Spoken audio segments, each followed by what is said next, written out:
everybody, and welcome back to the Sith Dominion podcast. I'm your host, Dr. Dana Martin. Tonight on the show, it's a family affair. We've got Eris and Lore Master. Hi, Madison.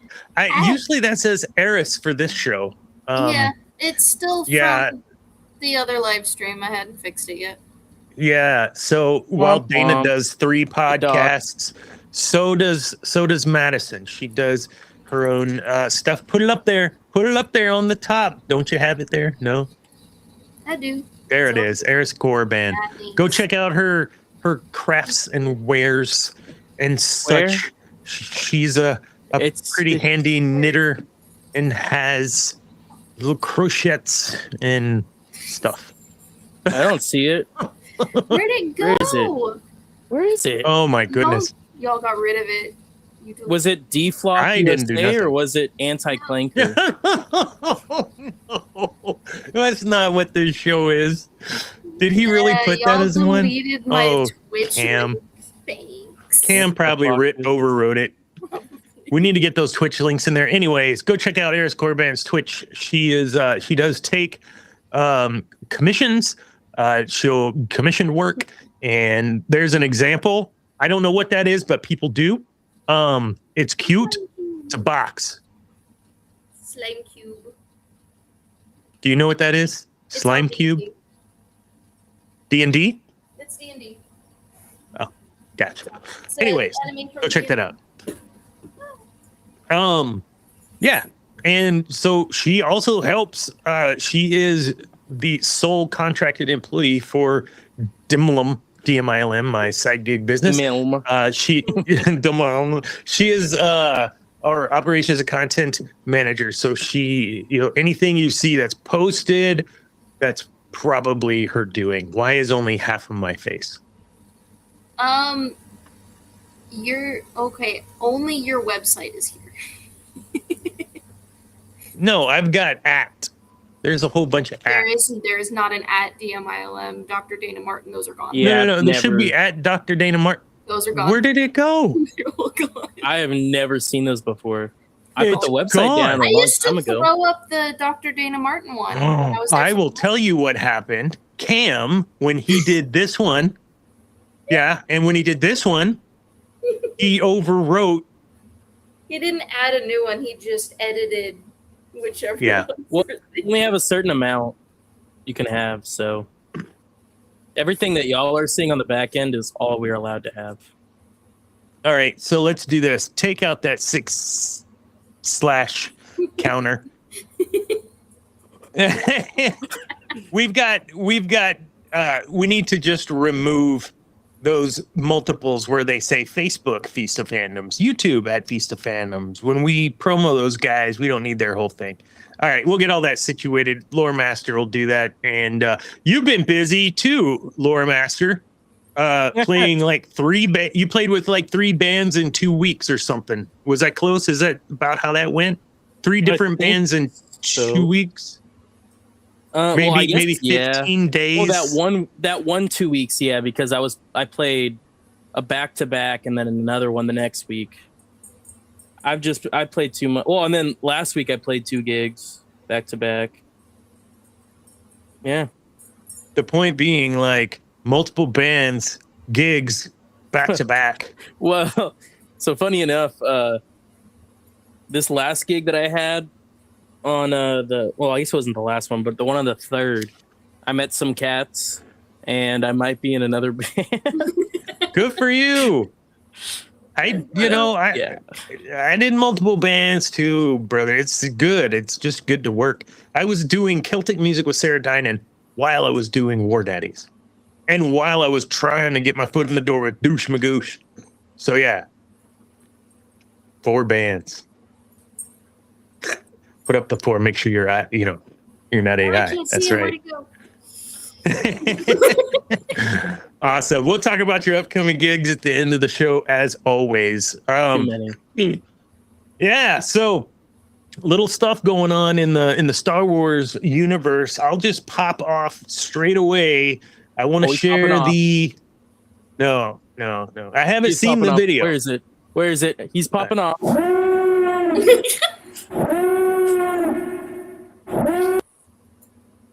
Sorry, I was using your soundboard, and I don't have the volume set for any of them. That was probably really loud. I'm sorry. It was definitely something. Okay, let's hope. Let's hope we're sharing. Show on stream. Let's go. Tell me if you can hear it. Yes. I can hear The it. Jedi and the Sith have disappeared. A terrible age of conflict now mires the galaxy. What in the in Gundam Star chaos. Wars is good? We are searching for allies who will stand up with us for the sake of the galaxy. We need Jedi to fight alongside us. Are you a Jedi?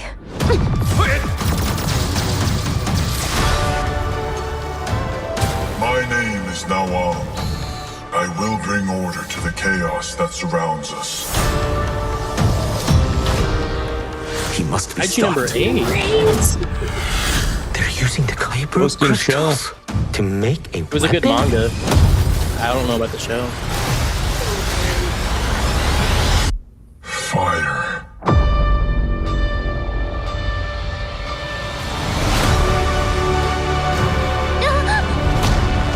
I won't allow you to conquer the galaxy.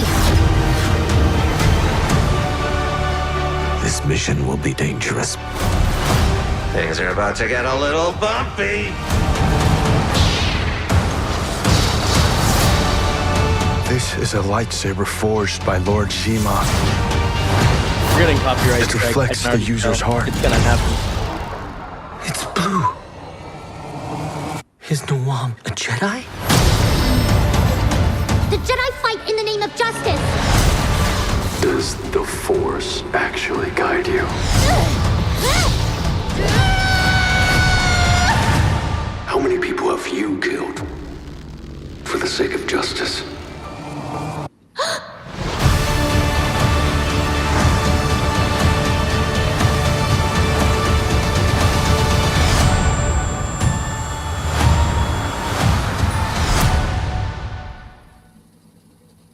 All right.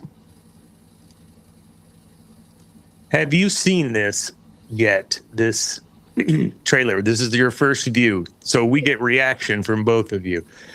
Before I get your reaction, did you see the episode of Visions with the Ninth Jedi? Yeah, we went over it in the show. I don't know, I don't know if Harris, if you had seen it. don't I think the remember better it question right now. is, do you remember it? That's the problem. I do. I Yeah, got I do. nothing. I remember watching it. That's it. Slept since then. A couple times. No, I do remember it. I watched that episode twice. I watched it in preparation for the show, and then when I found out they were going to do a series based on that, I watched it again, and yes, this no, that You gotta be careful. I'm here for it, man. Let's go. I'm dying for some quality Star Wars, what I know in my 50s as anime, and that is what I kind of grew up with, that style of what that is, with G-Force or Battle of the Planets, I think is what, or whatever is what it's called now. Shows like that, you have no idea. G-Force? God. Like the thing with the hamsters? No, That's all. I'm using G-force. no, That's the first that's thing that comes- terrible. No. Sorry, I think they're guinea pigs. That's my bad. The little mole character. My goodness.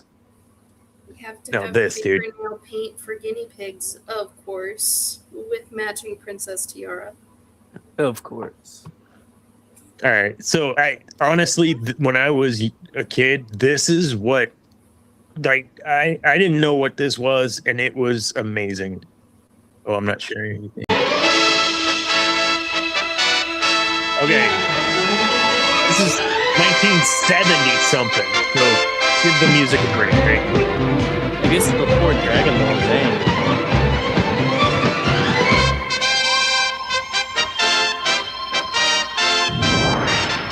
Battle of the Planets. G-Force. Okay, this Five looks way incredible worse young than people what with that looked like. superpowers. And watching over them from Center Neptune, Seven Zark 7. Have y'all never? You never? Watching, Madison's warning against surprise attack by alien galaxies from beyond space. I know Madison's aware because I had her draw that dude for me. Zane, you're not aware of the show? Nope. I'm recognizing the show now that I see the word. I have a lot of choice words for it, but I'm not going to say them on this show.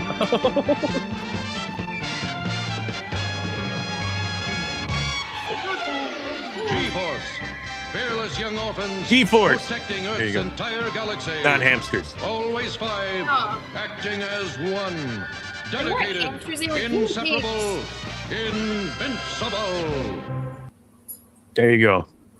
Yeah, man, that right there, that was my first introduction to what is anime. And that was a Japanese show that was purchased and distributed over here, just like everything. Speed Racer, Astro I was about to say Speed Racer. All of it. Yeah. Uh-huh. Trixie. Yeah. So Yeah?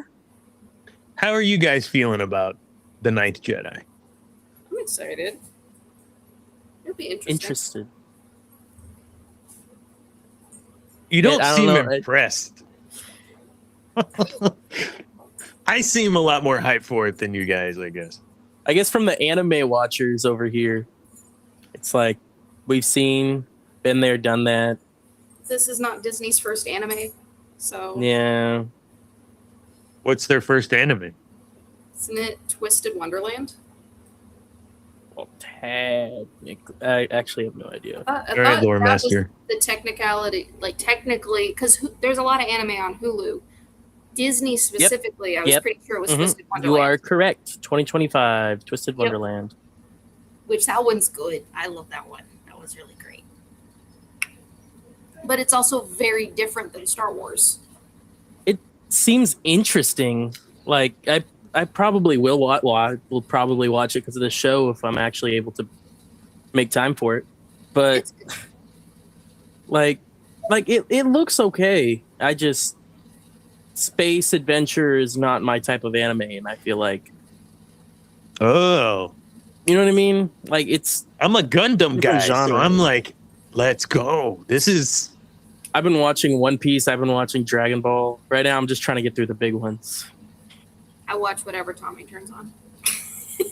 Overlord, we were finishing up Oh, because of the movie. the movie? Yes. Yes, it's so good. I watched So that we've like a month or two ago. We've been rewatching the season because the movie happens in the middle of the fourth season, so we've been watching up to that point. And then, I don't remember what else. We watched another one that it was some... Oh. A kid ends up getting adopted by a demon because his parents sold him or something like that. I'll send you the title later because it's actually quite nice. It's not bad. It's quite nice. And none of them know that he's a demon, but he goes to a school for demons. So they have to hide that he's a human the entire time and pretend he can cast magic on his own. He cannot. It's good stuff. That is not. Hold up. That is. Yeah. I mean, it was in a good spot when it wasn't in my face, but. What's up, Andre Whaley? Oh, no. You're sick. Oh, that's sick, brother. Yeah. Hope you feel better, brother. I gave Cam the night off. Cam was like, "Hey, dude." Yeah, thank you. Is he gonna be? Yeah. Why are you sending that, Eris? I don't need Another reminder during the I day. sent She it popped the 4th in. of July, okay? That was my thing. is that I was know. forward.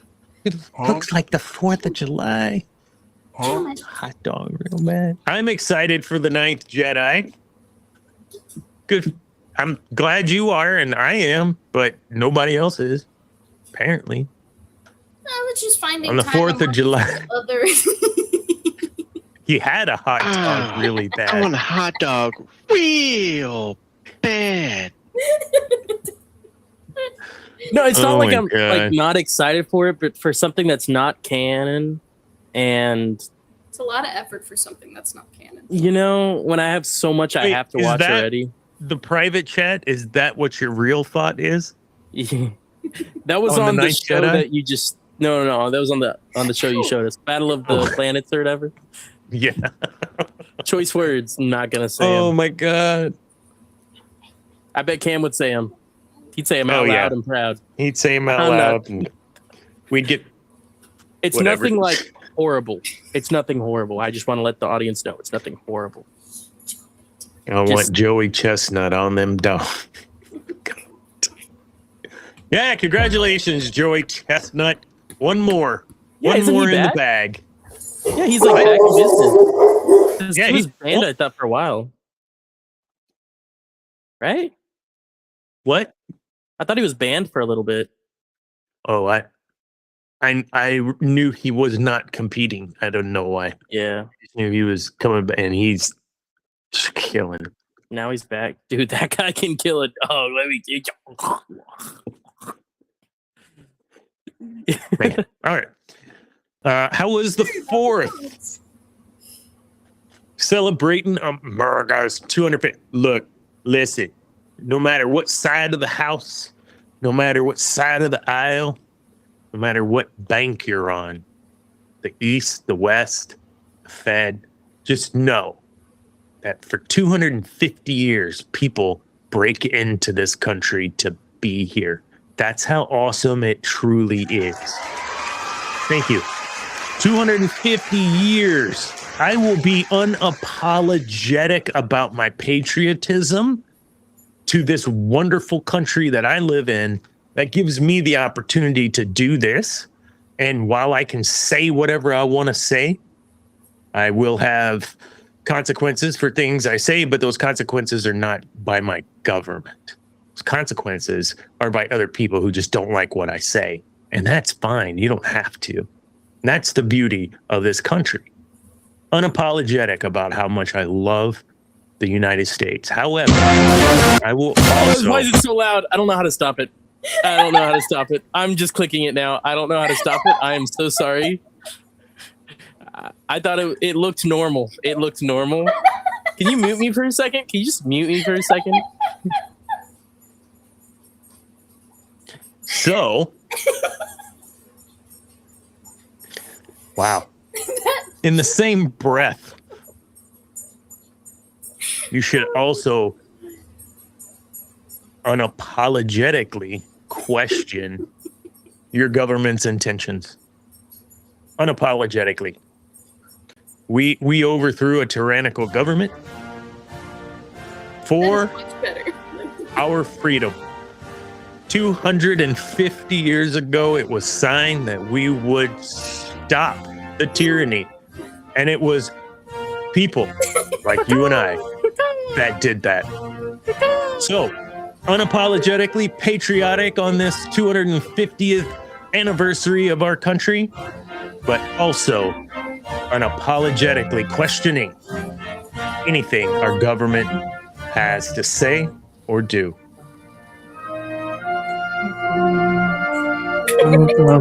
Thank you. Yes. No. Oh, it stopped. All right. No, that was horrible. I had to keep pressing it. There was like a little bit of silence at the beginning. And so I just had to keep pressing it so I couldn't move my mouse over to mute I myself. was only talking because I was like, okay, it's the next verse. And now we're not going. Okay, what's happening? I'm just going to stop. So, what'd you do for the 4th? You played a show. Yeah, I played a show. Did you enjoy it? Yeah, I mean, it was okay. Honestly, it was pretty mid, but yeah, it is what it is. Podcast about Star Wars, by the way. No, we had fun. Everyone's plan, I think, was to get messed up and then stay the night at someone that we work with's house. I don't know what his relation is to us, but he has money. But I was like, I really don't want to deal with any of these people who are drunk, so I just had 2 beers and left. Where'd you leave to? Like Willis. I'm already in Houston. Yeah. I was in like Beach City or something. It was like Beach 10 minutes City. away from Baytown. Yeah. Cool. I had one of those hold my beer moments over the weekend. You can't let Gen Xers out with a couple of beers unsupervised. Yeah. So I was watching my cousin's kid run around with a soccer ball.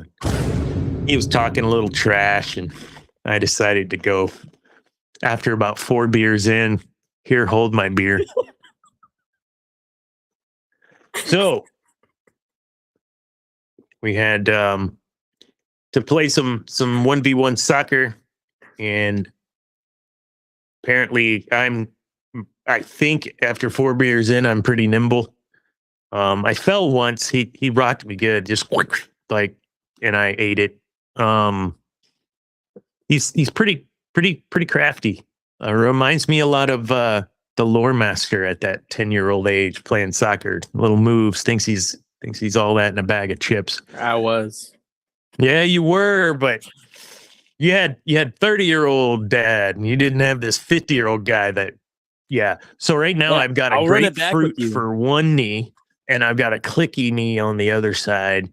I ended up with an asp, but I didn't show you, Zane, but I had sent the picture to Madison. Had an asp follow me chasing a soccer ball into the woods or something, and wrecked my neck. Oh, fun. 250 years, man, and I'll always remember. It was an asp, and it fell. I could too get up. This guy. Wow. Actually, I fell up the steps once. That was fun. Zane, How? How do you? Well, yeah, I've done it too. I get it from him. That's his fault. But like, even if you're going up the stairs, you fall down. How do you fall up? I have fallen. Yeah, up you're the because you stairs trip on 2 legs and going up on all 4. That was good. That was good. I like that. Yeah. So I have spoken. Anyways, I get my agility from you, Dad. brand new day. Let's see. That's Yes. not a Star Wars NG-23. thing. That's No, not a honestly, Star Wars yeah. thing, but No, honestly. but I'm kind of interested for it. I'm scared they're gonna bring too many like, just like fan service type stuff. Not in like the anime fan service way, but like the way that the last movie was literally the 3 Spider-Men. You know what I mean? Yeah. You've already done that. Let's not do something. Bring in all. I see what you're saying. Yeah, you've already done that in that universe, right? Yeah. So, well, I know that they're trying to get supposedly what's her name from Stranger Things, the redhead, that she's going to be Jean Grey, but she's going to be in that movie, I think, with Spider-Man. It's either Spider-Man or I keep seeing stuff with her going to be in Spider-Man. I could be wrong. Unless this is how they tie in X-Men. Well, they need to, so I don't know what they're going to do. Cool.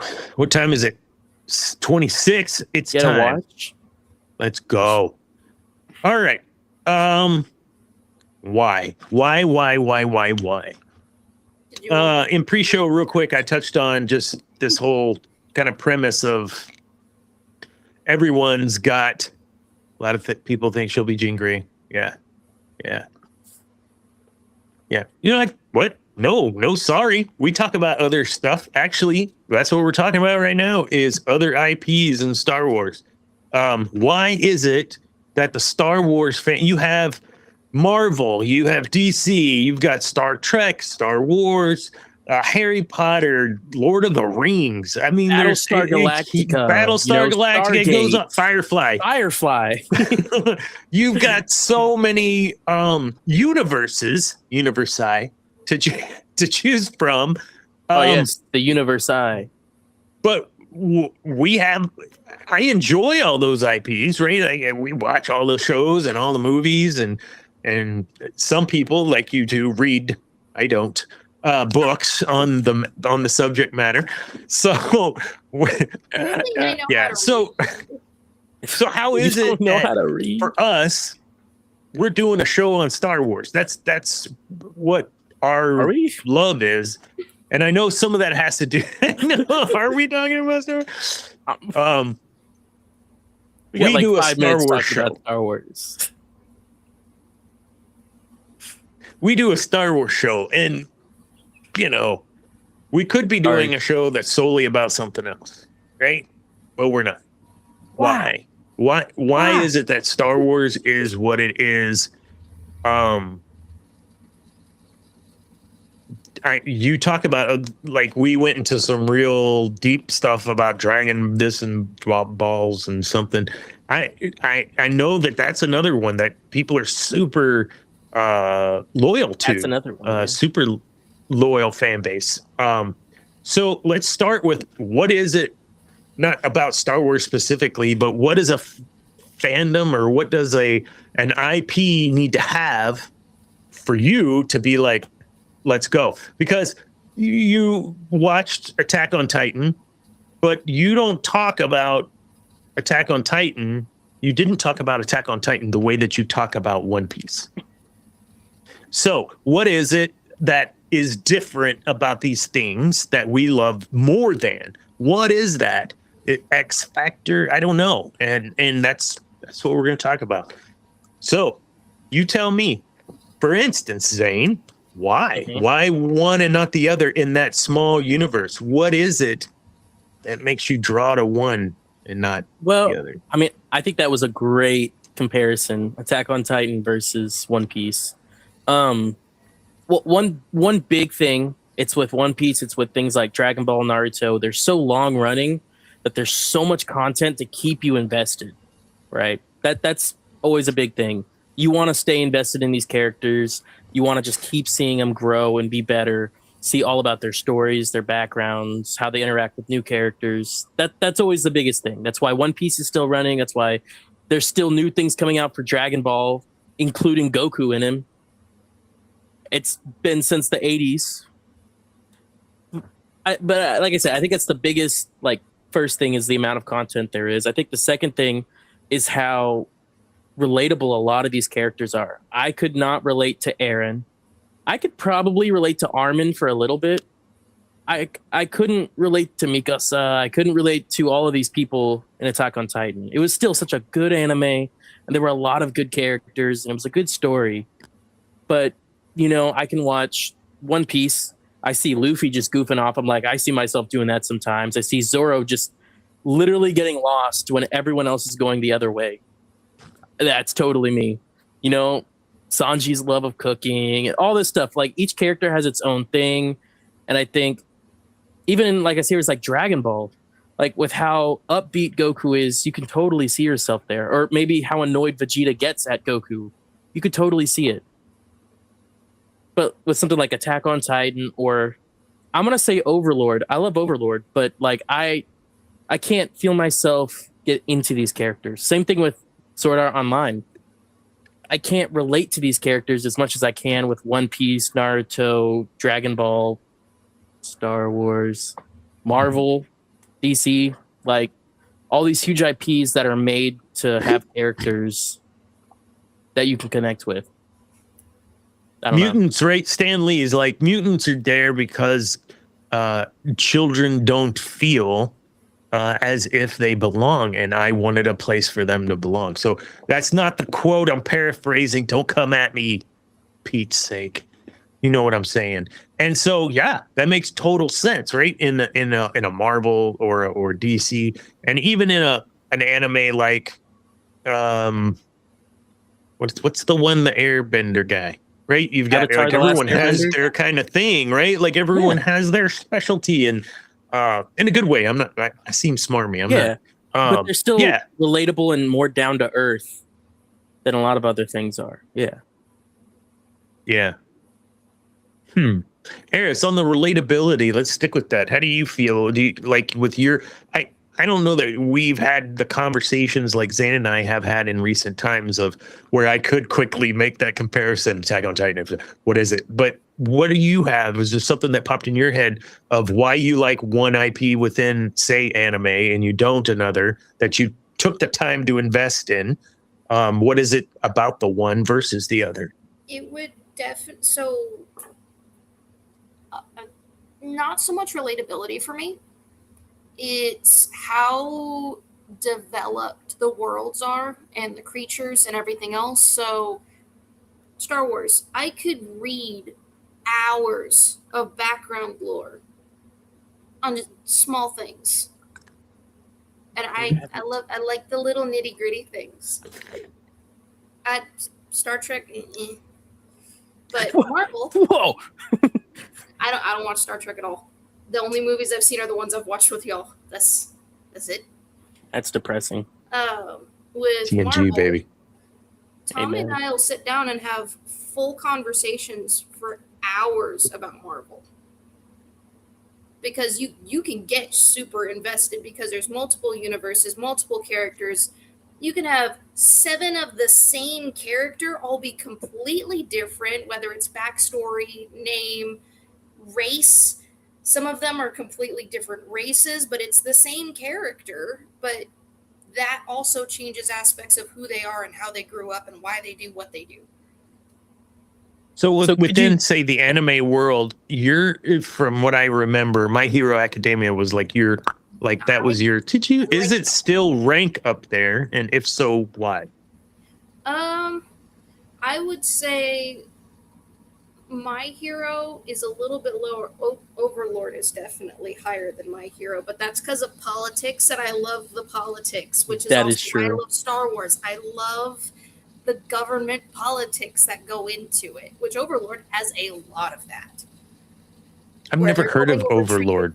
They're going over You'd trade like it. agreements. They're going over, in some cases, removing slavery and how that affects that economy. And it's like, okay, yes. Does it have laser swords? Because if it doesn't have laser swords, I'm not going to watch They it. do have a mech that shoots lasers and has swords. I think you would like it. I'm going to I keep think it you tag. like Overlord. Why It's is she only like saying things that make me think I 4 won't like it? Like 4 or 5 seasons worth. Oh, It's an isekai, kind of.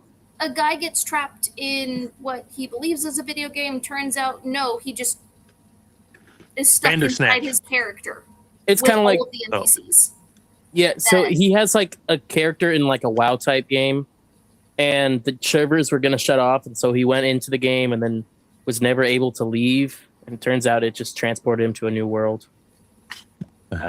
With Yeah. all of his NPCs and gear and everything that they had in this giant castle he built with a guild of over 100 different people. But he's the only one from that guild that got moved over.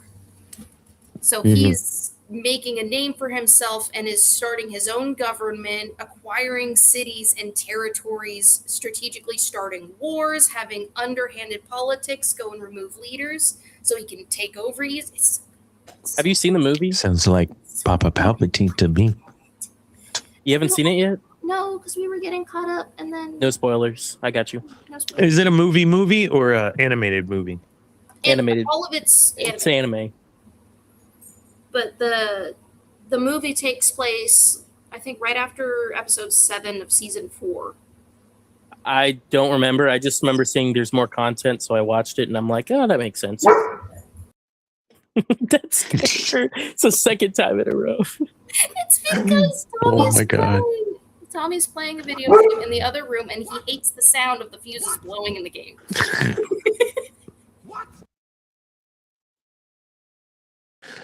Oh man. Okay. So from what I could tell, because she's busy and I'm not going to ask her any questions, it seems like what a lot of these things have in common is that they have a great source of content that does divulge into the deeper things that people like. In terms of Marvel and DC having a million different heroes, 100 different versions of each hero, all different timelines. You can pick up one story, read about this hero, pick up another, it's completely different. Same thing with DC. Even politics, when you get into politics, that's such a, I don't want to say a niche part of a lot of shows, but it's such a small part that a lot of people don't look at. But when it's gone, exactly, it impacts everything. It's such a big thing to have. The politics in Mass Effect.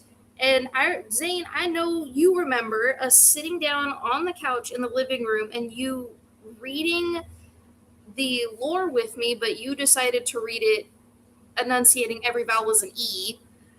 I remember this very well. I don't remember this at all. That was a while. He's like, I was 5. I was what are you wild. You were all the 8 vowels to as 10 E. years old. We were sitting on the couch, and I was be located trying to back then, It was like apparently. 5 minutes past our bedtime. We were way. And we were crazy back then, everything dude. was double E's, and I couldn't breathe. I was laughing too hard because we couldn't get through a paragraph. Like, I'm pretty sure we were so loud the cops got called on us. They had to bust down the door. Hey, shut up! We were just so crazy back then. Now that would have been Corey. What are you doing? We're reading through Mass Effect lore, man. With the believes. Unbelievable. They're like, what are? Never mind. So how does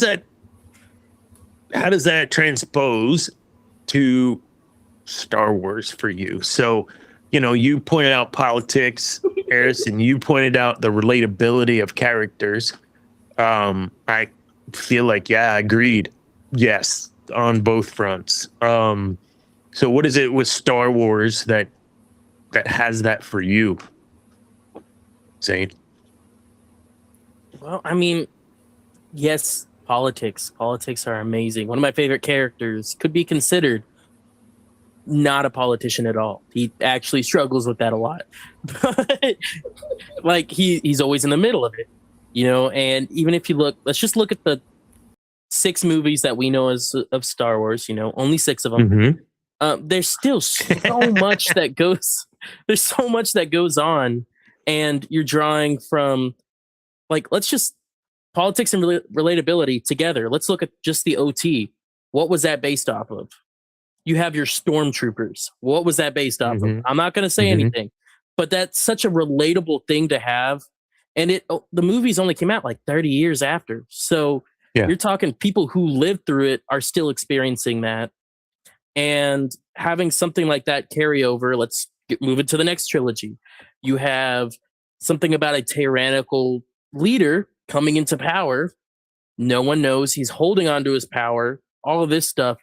I know for a fact there's at least 1 or 2 people here right now watching, totally out of all 0 people, 1 or 2 people, but who can who understand and who have seen this. And although our point of view may not match with their point of view, they see this in what could be happening today in other countries, in maybe our country. And you know what I mean?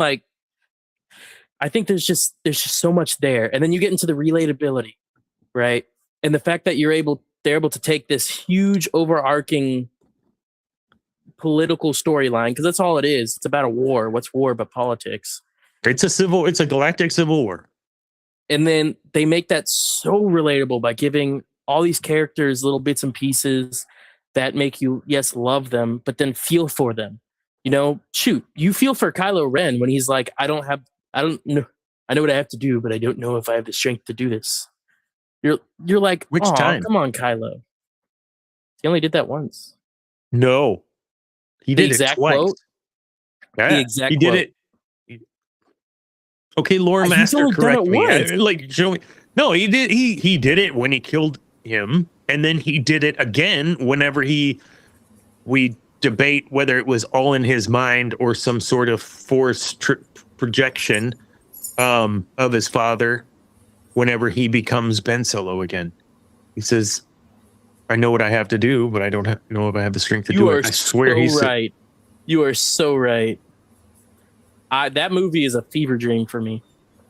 Let me tell you, I haven't seen it I out went of over theaters. this, and I'll only touch it once, unless we want to revisit it in a show again. But I rewatched that, and perhaps it was whatever moment I was in emotionally. That movie stuck in a way. There were moments in that movie that stuck in a way that were amazing. The fact that one quote from a movie that at one point you despised has stayed in your head, knowing that he said it twice, knowing that it was almost like a full circle thing. That right there. And that was the sequels. That wasn't even the prequels or the OT. Like that. The way they're able to make you feel for these characters.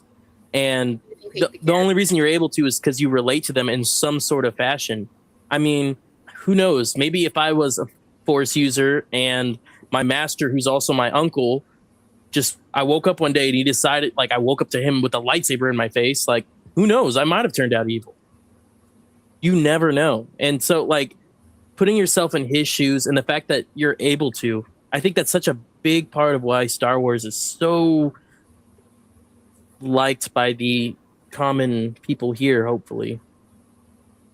You're able to, yes, put yourself in their shoes. You're able to feel the emotions they're feeling. You're able to, I don't want to say understand the politics, but you're able to view the politics and see how everything is happening and maybe piece it together in your brain, all that kind of stuff. I'm kind of glad Cam isn't here to hear me say that because he may give me a little grief, but I don't know. I think you make a fair point, man, and it's I think it lends itself to say we collectively were way harsh on the sequels. Put me in this category. Collectively, okay? Don't put me in this category. I am the category. I don't know what you're saying. You haven't even seen them. But the 7. I've seen 2 of them, and I refuse to watch the last one because it makes me mad. Because the middle one's the worst Star Wars movie ever made. It is. It is 100%. Sorry, worst like Star Wars script ever made. Let me just rephrase all of that. I won't watch the last Oh, one. and when they could have had something greater that existed. Yeah. But I will say, when I say it's the worst movie, I mean purely by the script and the story. I think visually it was still one of the best. Musically, it wasn't the best, but it definitely wasn't the worst. The soundtrack was actually quite nice. I mean, look at episode 2 visually and tell me that CGI is not dated horribly. Oh, yeah. I still remember watching that when we got the giant TV at the house, and you're like, look at it! It's in 4K! Oh my god! When they released that Blu-ray box set or whatever? Yes! Yeah. Every Saturday. Watch the 3rd one first. Because we Oh, had yeah. battle on the And to see what it looks like on the TV. I still that do intro it. is so iconic.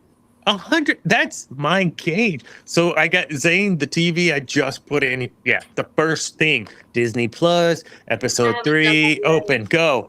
And I got a sound bar for it. What did I do? Episode 3. Because the sound bar, it's like, like it's so cool. I'm gonna do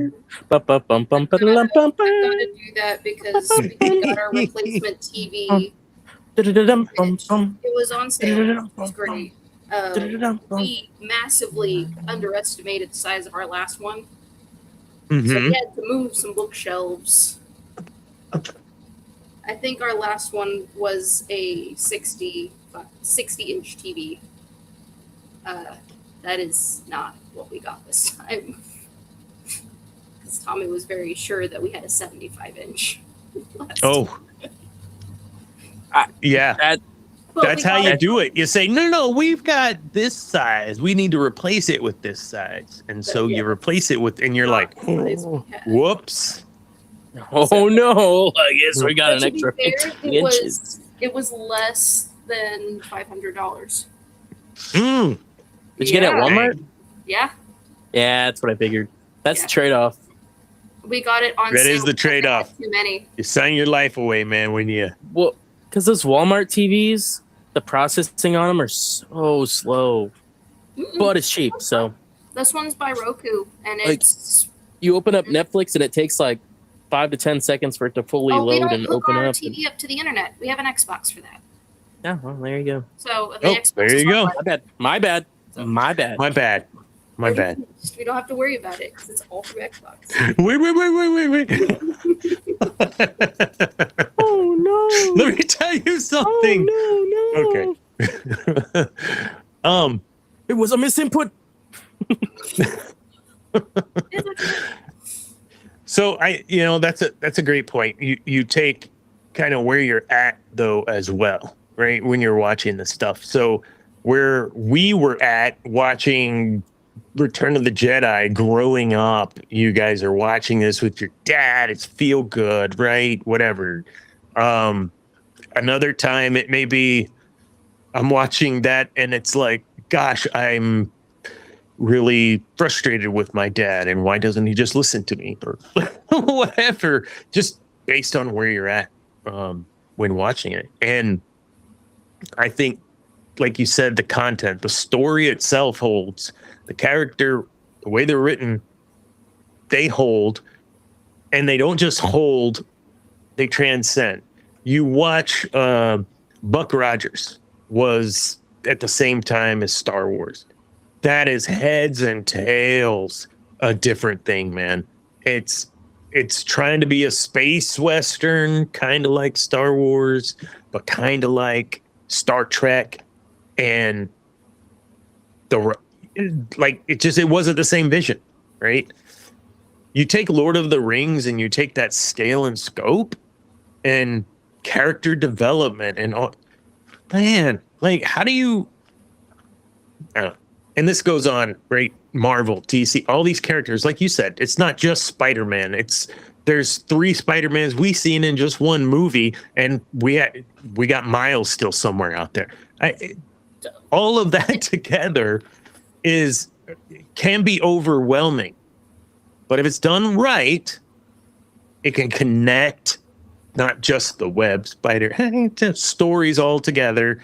It can also connect people who come from the different places. Hey, Andrew Garfield's my guy, or Toby's my guy.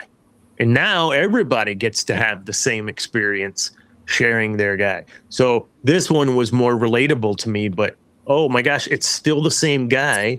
Even though it's all 3 Spider-Mans, it's still my guy, right? To your point, the way the writing was in that was, I thought that was wonderful. That's one of my favorite Spider-Man movies of all time. The Spider-Man. Okay, did you get choked up whenever she was falling? No? I loved it because all of the Spider-Men were teaching each other things. And so, like, Tobey Maguire is old. We're not a young Spider-Man anymore. We've seen some things. We've experienced some things. And he's learning from these other 2 still. There's always a place where they can grow as heroes. And then also, when they're on the skyscraper and Andrew Garfield's like, oh, I kind of suck. It's like, no, you don't. But it's it's the comparison of yourself. Mm-hmm. And that was awesome to see as well, was them saying, no, I don't know what you're talking about. You don't suck. You're not bad. You're just different. You're not the same. Yeah. Individuality. I was trying to reference the moment that MJ fell. Yeah, and Andrew Garfield got to redeem himself. Oh my so good. God. It was a good movie. You didn't like it as much? It just felt like nostalgia bait. I preferred it to the one before it. I think the one before it was better. I just wanted Spider-Man to have his own movie, and he hasn't had his own movie. He's been overshadowed by someone else. Every movie. What? Oh, Tony in the first one, I guess. Yeah. Or who? Yeah. Yeah. And the second one, who? Mysterio? I think it was because he wasn't even the villain until the end. Like it didn't. Yeah. Mysterio, then you had Nick Fury there, then you had all these other like. You also had the memory of Tony because that was so fresh after Tony was dead. So Tony's still overshadowed because it's still hurt. And you're watching him do these things, and you're like, Tony would be so proud. Your thing is like, oh, this is a cool Spider-Man. It's like Tony would be so proud of him. Yeah. So hold on a second. We're talking this way about a Spider-Man movie, right? Like all it's endearing, like nostalgia bait. And do you feel like we just watched Mando and Grogu? Did you not feel that way about that? Nostalgia bait? Yeah. I haven't watched it yet. I got no. They brought one character back. Who? Technically, Embo. He was the only real person that we already knew kind of how he was that got brought back. Zeb. I didn't even remember him. I'm gonna keep it a stack. I don't remember him being in that. I remember it now that you mention it, but like he's in it like a third of the movie. It's like, well, did the aliens just overtake it and steal the show for you, or what?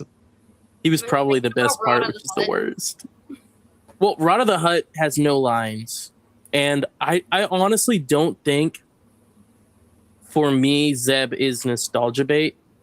Yes, I was in middle school watching him on Disney XD, but that was also like 10 years ago. That was it. It wasn't too long ago. I see. It was more than 10 years ago. Yeah, it was like 2014. 2014, I think. 12 years. Okay, what's 2 years difference? Graduating. Oh no, I was 10. I swear. I think that was about the time you got the hoodie.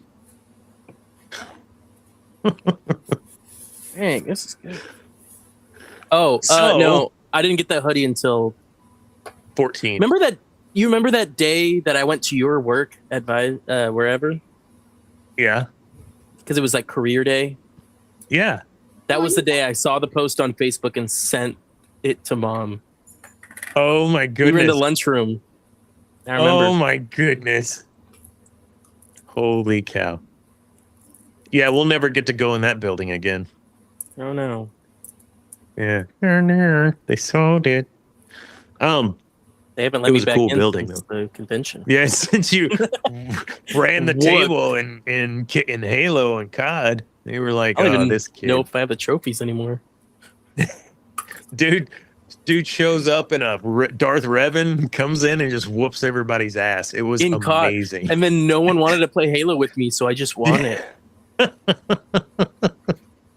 Yeah, they were not happy. Sucks to be it's fine. them. I worked security. It was fine. They lost to a kid. That sucks. They did. Sucks for them. Well, all I can say is I'm the one that introduced you to that. I'll take 1% credit. You get. You can take like 5%. Okay. I'll give you 5. Yeah. Well, I didn't ever let you win. That is something I wouldn't. I would just hammer you guys. Absolutely. You have all those times to figure out how to move forward. All those times, even in Brian, where we're playing Ghosts on the big screen in the living room, and I'm just whooping you. You never let me win. You're like, hey, let's just do co-op. No. I'm talking about like when you're a kid. Like, no, because I would just run in the middle of the fight. I would literally just run in. Yes. He would run, and I would have a sniper rifle, and I would just run in, or I would, kill my sister in a video game.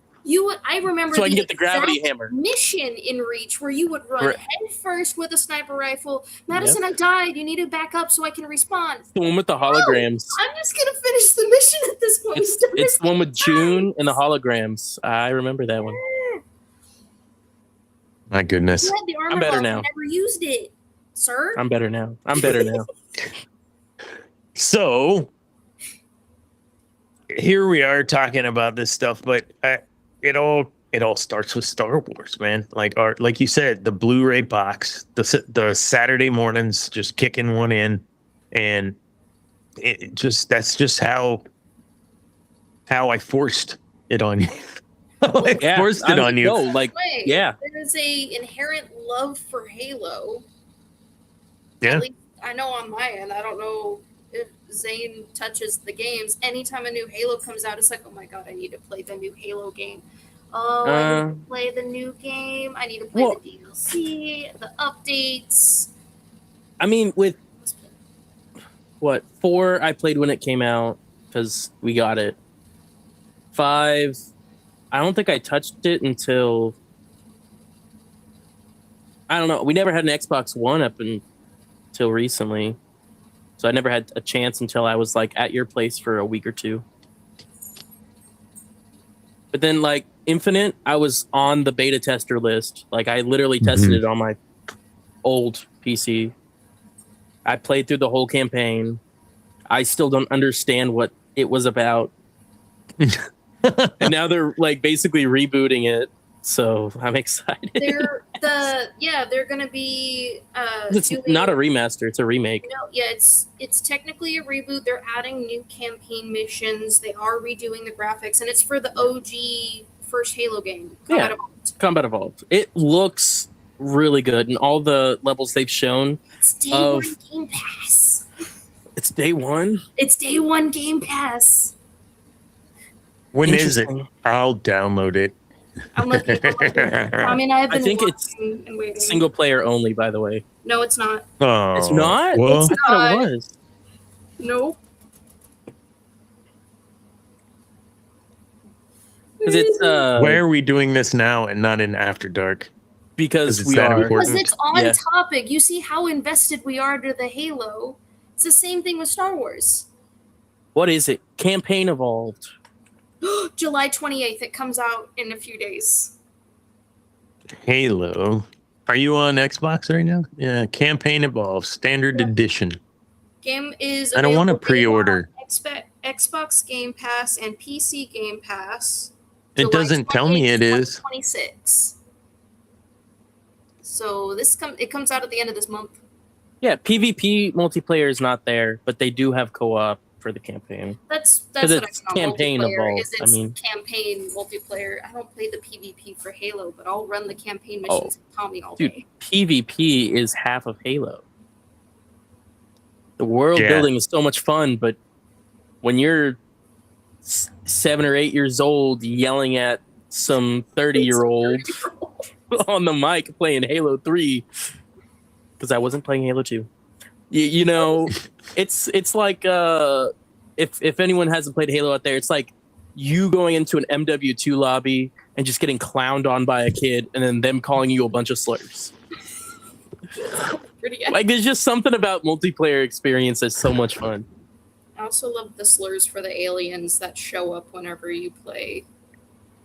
I don't know why they always appear, but they do. And it's specifically slurs for the aliens in Halo. It's fabulous.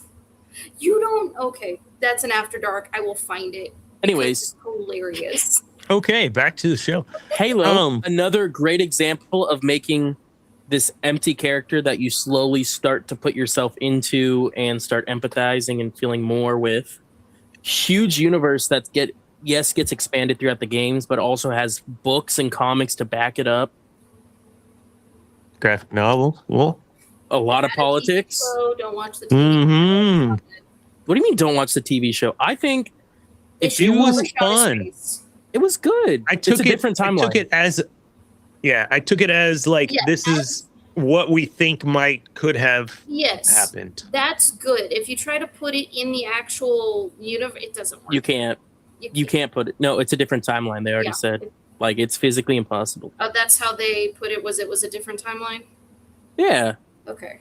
And I think it should have been, because without it, they wouldn't have any creative freedom. They would have had to force everything they do to fit into this 6-game, 100-book, 12 comic. I don't know how many, but the YouTube series. The YouTube advertisement one where they released 6 parts of it. Halo Legends?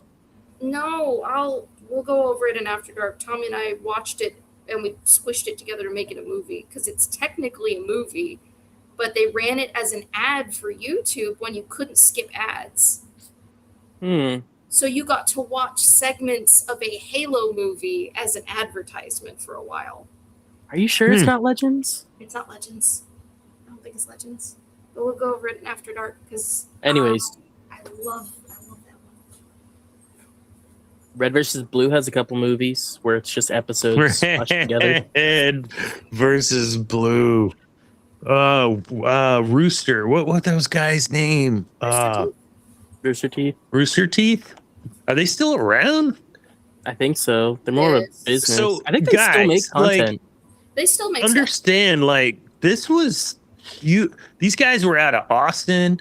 I remember working at Time Warner Cable or Roadrunner, Time Warner Cable, when all this happened, like with Halo, Rooster Teeth. Like I lived it. And I know it sounds like I can't believe I just said that. Oh my God. No, isn't that cool? Fucking old. My knees, man. My knees hurt. I'm old. And then now there's this whole I'm excited. The I Love Bees campaign with Halo. I love bees. I lived that. I sat at a fucking payphone waiting for it to ring, and it was the wrong payphone. I was a part of it. I decoded shit. We were all in this server room at in commercial support, okay? And there was like 8 of us, and on shift, off shift, whatever. And so several of us really into this Halo, really into Halo, and Halo 3. This was nothing like it before, man. I don't know. You get the I Love Bees, you start trimming, we're doing, stripping stuff down, look at the code and whatever. And I'm going to go to this one and you go to this one. I was a block. I was wrong. It was in the Ritz-Carlton there. It was on a phone bank in the Ritz-Carlton. And I was literally across the street at a payphone. My compass, whatever, for the coordinates, I misread. My fault. Point is, yes, that kind of shit, dude, like that same excitement for that game, nothing like it you would think. But when we had Phantom Menace, it was like that too. So you had in 99, you had Phantom Menace, and it was like that. And then you had in 3 or whatever, this, which was another huge thing, Red versus Blue and all that. And then several years later, you have this other guerrilla campaign with I Love Bees. That sort of engagement from a fan base, that's cheap. They stood up a website, man, and they put clues and hired some people to go plant some things and sit at a payphone. It was great, but people were hooked also on the story. They needed to know about Master Chief's next chapter.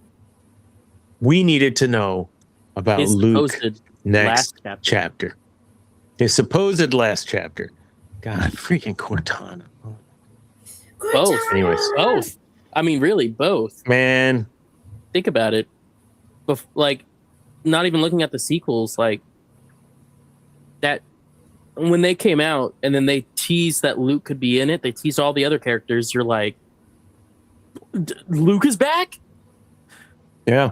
When Halo 4 came out, or before it came out, like when it was teased, you're like, Master Chief is back? Master Chief's back.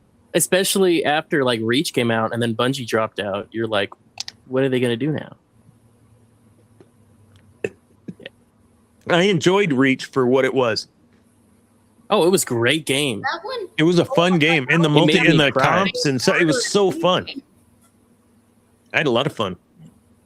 It definitely has the best multiplayer out of all of the Bungie ones. Agreed. So yeah, the characters like John 316 or characters like Luke, characters that are Spider-Man. John 316. John 316. 116. Sierra 117. 117. No, but yes. Yeah. John 117. Because it was Sierra. Did I say 316? Sorry. Yeah. Like the verse. It's the wrong Bible verse. It is. It's John 1:17, I think. It is John 1:17. Yeah. Yeah. John 1:17. For the law was given through Moses, grace and truth come through Jesus Christ. Is that the one? No, you were thinking of John 3:16. For God so loved the world. I know, but I'm telling you, there's a connection. Oh. No, there was 11:7 or 1:17. It's neither. I don't know. There was something with that. Back For the law then, was given and I through don't Moses, remember what it grace was. and truth came through Jesus Christ. Or I think that's what it was. 1:17, not 11:7, because they say 1:17.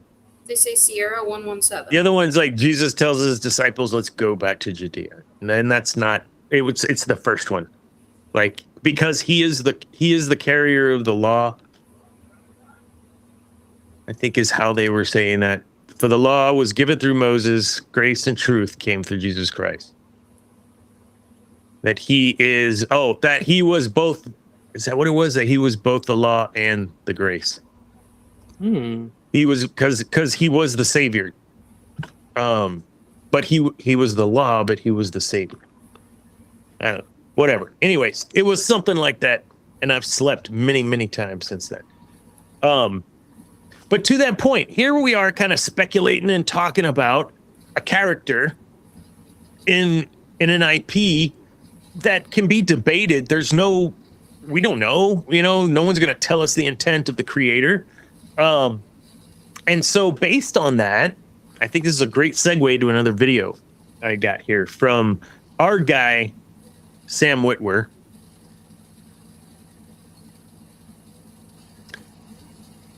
So Sam Witwer talks about, pardon me, the names Darth Sidious, Darth Tyrannus, like his thought on why those names were chosen for these people. And I found it interesting that here we are talking about why 117 or whatever. Maybe there was some other intent behind it.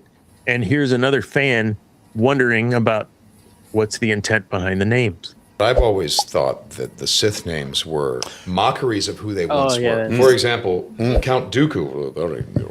Count Dooku. He's this refined man. Yes. He's a political leader, and he says that he wants everything to work out for his people and all this stuff. And Palpatine goes, "No, you're Darth Tyrannus. You're a tyrant, actually. Yes. Screw you." Darth Maul wishes to be this sophisticated, like, no, I'm well-read, I'm very smart, I'm educated. And he's like, no, you're a Maul, you're a weapon. Go and be a weapon. You're a sledgehammer. Darth Vader is the saddest one. He goes, "You are the Dark Father, and you have no children because your wife died." That's what he's doing. You're the father. You're the childless father, and live with that. That's going to give you the sadness, the anger that you need to do my bidding. Lord Vader, can you hear me? Yes. Oh. All right. Yes. Yes. Can you hear me? Yes. Yes. 5 more minutes. What do you, first off, I mean, this is just what we were talking about, right? Like, we're a fan talking about, this is my head canon, as Cameron would say. I like that explanation. I don't know, Lore Master, if what Lucas said. I'm sure he's been asked that question. But I do love I know German is what that is, right? Or close to it. Vader is his father. So, of course, like that. I never thought of it that way. I didn't think of it that way. I always thought you could put the word in front of it. I-N. But that back then it was, you had Insidious and Invader. And then we had Count Dooku, Darth Tyrannus, that it doesn't work. That would be like in tyranny or something like that. Yeah, in Revan doesn't work either. But yeah, shopping. Vater versus I got you. but yeah, people will do that with their own kind of headspace until the next book comes out and maybe explains something, right? Or the next movie. I remember being a kid on the playground after Empire Strikes Back, and it was rescuing Han. That's what we did for a couple of years. That we played on the playground. Oh man. I mean, I remember crazy. grabbing Go ahead. a giant stick, and one of us would wield it around like Darth Maul, and the other ones of us would try to fight him. Not as, yeah. Hey, Peter. Hey, Peter. Hey, Peter. I get so excited though. Like right now on my TV, I've got like the view out of a Star Destroyer. I've got a turbo laser turret that's spinning, shooting at these rebels passing by, and there's another. It's amazing. I love it. It's AI slop, but who cares? Like AI slop. I live. That's what I'm looking at now. I live Star Wars, right? Like my house, my room, not my house, only my room is all Star Wars, except for my mermaid corner and my diplomas. But other than that, the whole thing's Star Wars, man. It's who we are. It's something I impressed upon you, but you have your choice, right? Like you don't have to like it. He's actually in the other room right now. He's like, you say something bad about Star Wars one more time.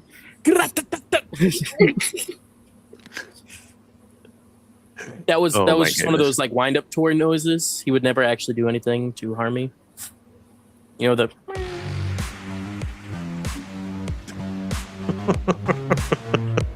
No, you're so right though. I mean, you talk about literally anything in reach being Star Wars. I just opened up my desk and I found this Greedo. Literally right next to me, I have this sketch card that I pulled.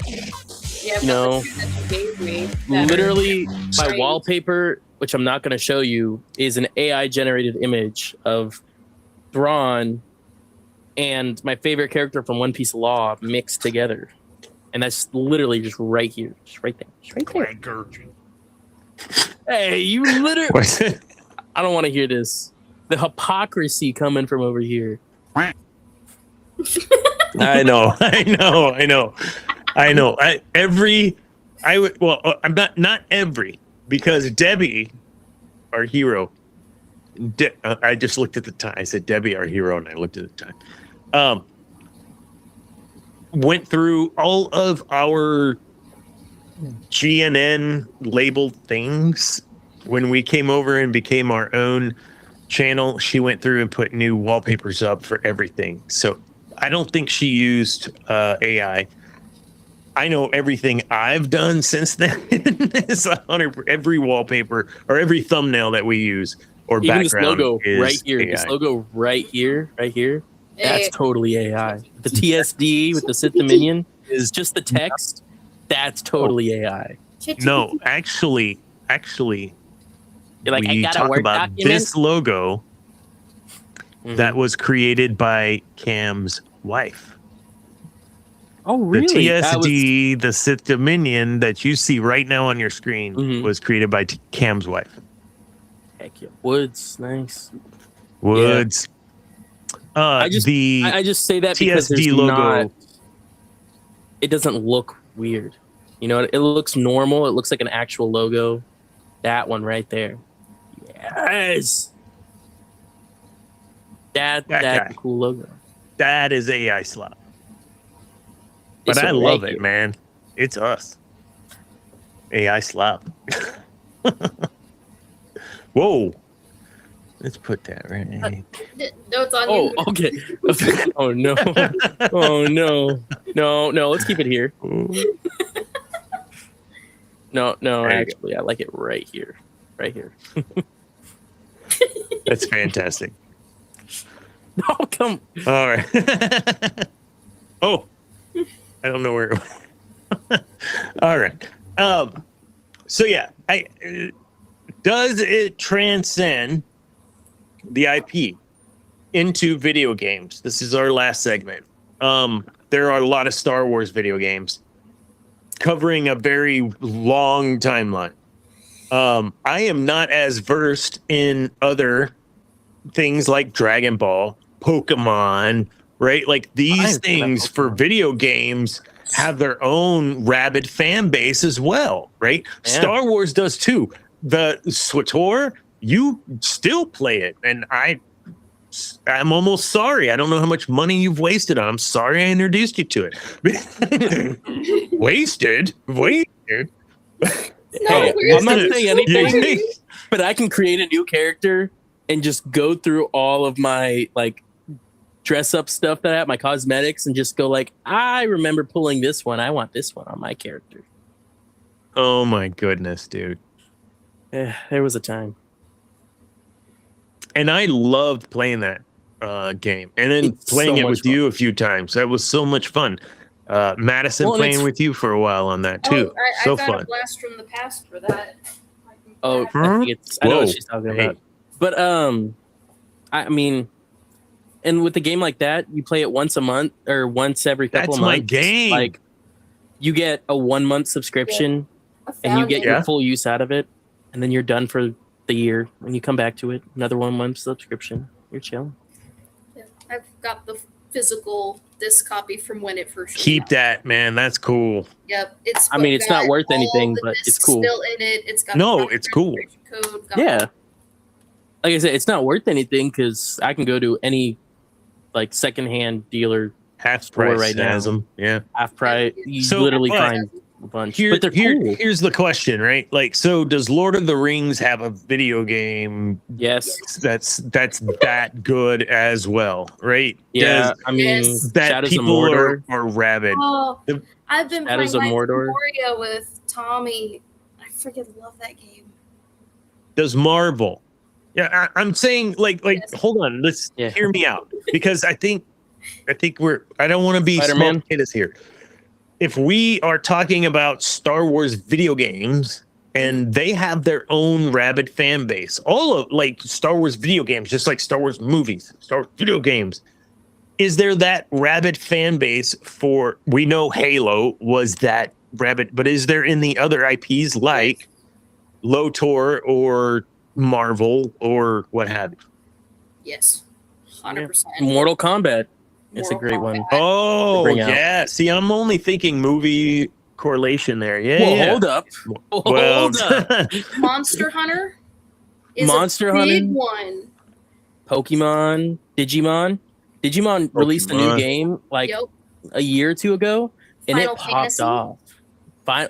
Don't get me started on Final Fantasy. Final Fantasy, Kingdom Hearts. Kingdom Hearts, they've just been remastering the same 3 or 4 games. Yes, and but yet every time a new one still- comes out, you get them. Every time. I know you're trying to make a point, but I don't know. if it's There's a working. rabid fan base for most games. And I feel like there's more people that are addicted to the games than the Okay. lore IP. and I mean, stuff. Yeah. Look, here's the thing. I understand, because I lived through it, how expensive it is to create and maintain a successful, stable video game server platform for an MMORPG. Galaxies? The lack of these within IPs, to me, is a problem right now. You don't have one for Star Wars. You do in SWTOR, but it's not like Canon. open world, okay? It's instance based, etc. Right? Feels pretty open. It does, but it's not. It's not like I could fly into Anchorhead, get on my speeder, and go to my house and check my mining, and so can someone else. Just drive right by it. It's not, you know what I mean. So you're talking about open world MMORPG. Like Yes. It seems to me that if you had WoW's pretty. it's okay to have an instance base like for your arenas or your raids and whatever. No, I'm not talking about. I'm talking about, yeah, I can build my house here because it's zoned for it, and someone can walk by it and stop, and I have a dude outside an NPC waving at him. Like, that's the kind of shit that if you had a Hogwarts like that universe, if you had a LOTOR universe like that, if you had, people would freaking lose their shit. And now I sound like an idiot. Like, I sound like I'm watching what's that, Ready Player One, where you just log in and what universe do you want to be a part of? And I want to be a part of Hogwarts. So right now I can go to Meta on my visor and I can go to Hogwarts and I can go to the Sorting Hat, you know, and I can hop on the broom and just fly around. I don't know if you guys knew that. It's pretty cool, but it's not open world, you know, and mission based. It's just this, you know, sandbox. Why can't we have that for our IPs? An instance where we can go in and literally live in that world. Holy crap. Is there anything else like that? DC did have one. Yeah, I think it's technically still running, but it is still active. No one's running. No, it's still active. They still have DLCs being updated to it. I can actually play it on Xbox right now. Like, it's still available. I used to play it. I played it for a little while. It was fun. DC Heroes Online and yeah. There was one like that, The Matrix, that they had. They had one for The Matrix? They had The Matrix. I never played it, man. It was by Atari too. Like, it was like their huge MMORPG project. It was Albion good. Online, most of the economy in the game is actually run by players. You can make a living in the game smithing weapons for other people to buy from your shop. You can own and which game is this? What game is this? Albion Online. Albion Online. What is Albion? What is that like? That's Tommy explains it so much better than I do. But you get to go online, you run past people, you get to see people. It's like RuneScape. It's like RuneScape. Like RuneScape.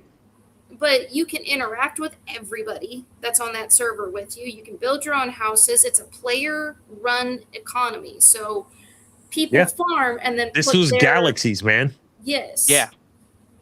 Yeah. No, like, I would take all my resources. Like, I'd swing through, grab my it'd take 10 minutes, grab my resources, unload, you know, whatever, put some in my hoppers to create whatever, and then I'd come back, sit in my house, change out my character, jump in, and then I'd go be my Jedi guy and go. For any Gen Zers or any Gen Alphers, that's kind of like a Minecraft Hypixel Skyblock. Just for you to draw comparisons. Anyways. I swear you were about to say something else. What was it? The words. Dang it. Well, I mean, ESO is kind of like that. Elder Scrolls Online. Elder Scrolls Online is constantly being. We're never going to get another Elder Scrolls. We're just going to keep getting online. So I had high hopes. Well, that and a remaster. Hopes for No Man's Sky.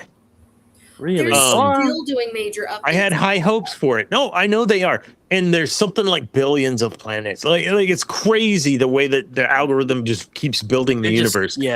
Every star you I'm see, waiting you can land for on. them to drop some level of AI in there that may cause some cool stuff.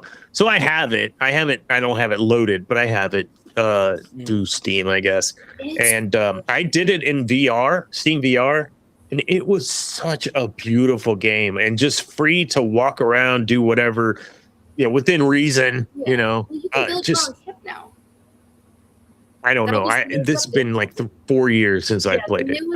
But you can make your own ship and co-pilot the ship with other players now. So you can have 4 people on your ship all doing different things now. That's cool. Instead of a single pilot ship for all 4 players running around. Also, like Tommy and I have been playing Satisfactory, which you have to have other people join you, but like your whole thing is you're pretty much making a planet-wide warehouse and building stuff constantly. Yeah. So it's not super satisfactory. Yes, we're playing it right now. It's so good. I have it running right now so Tommy can get some stuff done because the server is on my profile. It's like you build a giant factory. Well, not actual factory, but yeah. It's complicated. It's good stuff. It seems complicated. I'm not into complication. They were talking about Horizon 6. Did you hear about that? Forza? Horizon 6? Yeah. Mm-hmm. I'm pretty sure my roommate mentioned it. He loves those driving games. Someone mentioned it. Who was it? I don't know, but Cam. my roommate Cam mentioned it. Mm-hmm. I pulled it down, and you know how I got that new brow that says Lord Vader and it's matte black? Yeah. My FK8 in the as the Lord. Oh. You're just driving your car. I think I've spent like 45 minutes, and all I did was like I figured out you can get your skill points just by like instead of driving, you can get it by driving through the path, right, to get to where you need to go. But you can just drive straight through and still get skill points because you're wrecking trees and stuff. Yeah. But once you get there, then your car's clean again. So it's all good. Anyways, point is, that's another, I think, kind of areas, the racing or sim games, right? You've got Forza, Gran Turismo. I mean, these guys are rabid fans one way or the other, some of them. Did you ever play Gran Turismo? That's on PlayStation only. Yeah. No. But you played Forza, right? It's a racing game. You're not a fan of racing games at all, or no? Galactic Racers will be my first. Yep. Really? To be fair, I played Need for Speed with Tommy in Summer. But Summer kept running me off the road and I had to stop playing. So I was really mad about that. So I was so wrong. I play Mario Kart. Yeah. Kart customization. You can choose which kart you want, what wheels, what glider. Yeah. It all makes a difference. It does. It's like tuning your car. Everyone knows about the Yoshi with the teddy bear and the small wheels. What? That's the trick. If you know, you know, and if you don't, I'm sorry. Wait, Yoshi with teddy bear and small. Okay. Yeah, it's like a teddy bear cart, like small. I think it was blue wheels. Yeah. Got it. Sorry. Nah, no worries. No, it's just, I think we're getting to a point in our society where that Ready Player One kind of escape is where we're heading. It's gonna happen. All the different things. I think it's Horizon Worlds. That's what it's called in meta. You could go and be like a kaiju and come through and break buildings, and it's fun, and people are trying to shoot you and think you're Godzilla. Go fishing.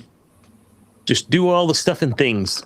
Within like 5 minutes, you could do it instead of having to load everything up. But hold on. I think there's something to be said for going out and doing. And that brings us back to the whole Star Wars and getting to the theater again. The rabid fan base was real excited just to get back to the theater again. I am one of those.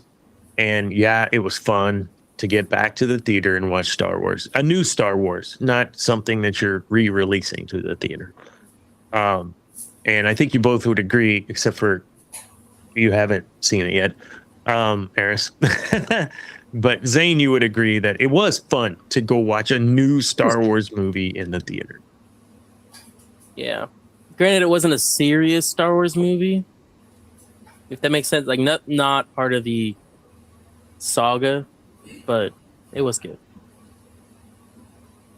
Yeah, and I think I'll throw this out there as a hot take here. I think Disney really screwed up by doing Rogue One a Star Wars story, kind of putting it in that perspective because it was super important to Star Wars, right?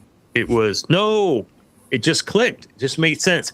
So Rogue One, a Star Wars story. Han Solo, was that a Star Wars story as well? Solo, Yes. a Star Wars story. I think that's what it was. It was. Yep. Okay. This might actually be smart. Was it Mandalorian and Grogu a Star Wars story? There it is. That's why I don't like it. It's not a part of the, what did you say? The saga. It doesn't impact the saga. Nobody cares. Sometimes you do need a break from all the like world-ending stuff. I will agree. But hold on. I'm about to change my rating. Oh no. You heard it here first, folks. Rating change. Where's my drum roll? Oh, that's the wrong drum. I thought there was a drum roll on here. There is not. Searching it up in fear of how loud it's gonna be. This, to me, is a change in rating based on the aha moment I just had. Mandalorian and Grogu is an 8. What? You heard it here, folks. It's an 8. Why is it an 8? Why is it an 8, Dr. Dana? Because I just realized I was looking at it all wrong. Every single solitary movie that I enjoy is a movie that is a part of the Star Wars saga.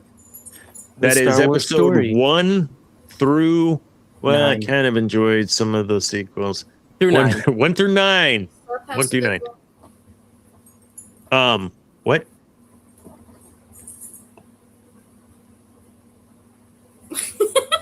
Hello there. Hello there. What's up, Tiger? Shoot, where was I? God bless it. It's not a Star Wars. It's an 8 story because it is not a part of the Star Wars saga. It is a standalone excerpt from something that does not impact anything within my Star Wars universe. Because both Solo and Rogue One were a Star Wars story. They had impact to the saga. Mandalorian and Grogu, throwaway, doesn't matter. So for that, as a standalone throwaway piece of Star Wars, I'll give it an 8. Real. It really had a little backhanded. No, but it had nothing to do with the rebellion. I mean, it kind of did, but not really. And it had nothing to do with the main cast. It was completely inconsequential to the main overarching story of the Skywalker saga. Comparative to Rogue One, where it shows how they got the Death Star plans. Solo, where it shows all about how Solo did the Kessel Run, all of those had like priority in the universe. And Grogu. It's just a good movie. Just standalone movie, man. I want the audience to know he moved his rating up from a 4 or a 5. It was a 5 to an 8. It is now moved up to an 8. Over 2 months. Over a month and a half or whatever. Yeah. That's 3 points. Yeah. Anyway. Yeah. Well, and so I started this piece of the conversation where I was getting pissed off, like, no, and then it clicked, man. They didn't try to pull one over on me. They didn't try to do that. They were honest. They were like, this is not a Star Wars We're telling you what this is. But I didn't look at, I was looking through the blinders, right? the rabid fan blinders that I swear I don't have, but that come out when I least expect it. Sucks, man. Shoot, Because I want to enjoy it. You were Go talking ahead. about Rise of Skywalker, and you were talking about how much you just hate this and that, and then your blinders came off, and you were like, "Well, actually, there were a few parts that I liked." You know, you have those blinders. I had some chocolate over at my grandma's. It could have been like old chocolate, and so I'm a little That's who the stuff knows? that's been sitting in that little bowl since like what 2019. No, not the ones I eat, because she has to keep replacing those. So I know. Special dark, that dark chocolate, man. That's the good stuff. Yeah. So real quick, we'll just your favorite. We've talked about favorite Star Wars movies, blah, blah, blah, but what was your favorite Star Wars game that you've played? SWTOR aside, is there any other game that you enjoyed? Because we know how much you enjoy that. If you had to pick one. Battlefront or Battlefield or it would not be Battlefront. Like, Republic Commando or Dark. See, for me, Dark. Right here, I'm not going to give an answer yet. I'm still thinking, deliberating, but I'm really stuck between Republic Commando and KOTOR. I think both are such amazing games, but if I have to take one, I take KOTOR. I think KOTOR was just such a great game. You can really stick yourself inside of this character because you didn't know who he was until the end, basically. Yeah. And really form your own story. That's all it is. Yes, there is a canon version of how the story went, but yeah. Star Wars Commando, though, amazing game. If you just really want something that feels really fluid and just nice to play, go with that over KOTOR. KOTOR is sticky sometimes. I have a question. Is there any other franchise that has a list of games like this? Star Wars. I'm not going to say Star Wars 12 times, but just no. It's all Star Wars. Let me check my Steam Battlefront. library. Battlefront 2 Classic. Empire at War. Episode 1 Racer. Galactic Battleground. Galaxies. Oh, chef's kiss. Dark Forces. Jedi Knight. Dark Forces. Hold on. Empire at War, Galactic Battleground, Fallen Order, Dark Forces 2, Mysteries of the Sith. Wait, you're Jedi missing Knight some. 2, Jedi Knight 2. Are you looking at KOTOR 2, Rebel Assault 1 and 2, Rebellion, Republic Do you Commando, own all those Rogue too? Squadron 3D, Starfighter, The Clone Wars, Republic Heroes, Force Unleashed 2, TIE Fighter Special Edition, X-Wing Alliance, X-Wing versus TIE Fighter. You're missing a whole lot. Jedi Knight 2, Jedi Knight, Jedi Academy, Jedi Survivor, Knights of the Old Republic, Knights of the Old Republic 2, Rebel Assault 1 and 2, Rebellion, Republic Commando, Rogue Squadron 3D, Squadrons, Starfighter, Clone Wars, Force Unleashed 2. Yeah. X-Wing Alliance, X-Wing Special Edition, X-Wing versus TIE Fighter. But that's a lot of games. And there's... Wait, hold on.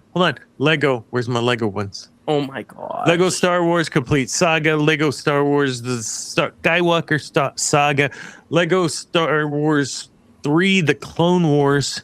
Anyways, oh my god. I don't know if there is a single other IP, not just movie, that has such a diverse range of video games. I think that's how I'm going to say that. Because you look at we COD say like and amount of games. That's amount. Oh, there's amount? no other with amount. I mean, COD has been putting a game out every single year since it came out. Yeah. That'd Hold be a on. good. I'm gonna do some. I'm gonna do some math. Do some math. Okay, keep going. He's doing his research real quick. I will say, so I've got a tie for my favorite Star Wars games.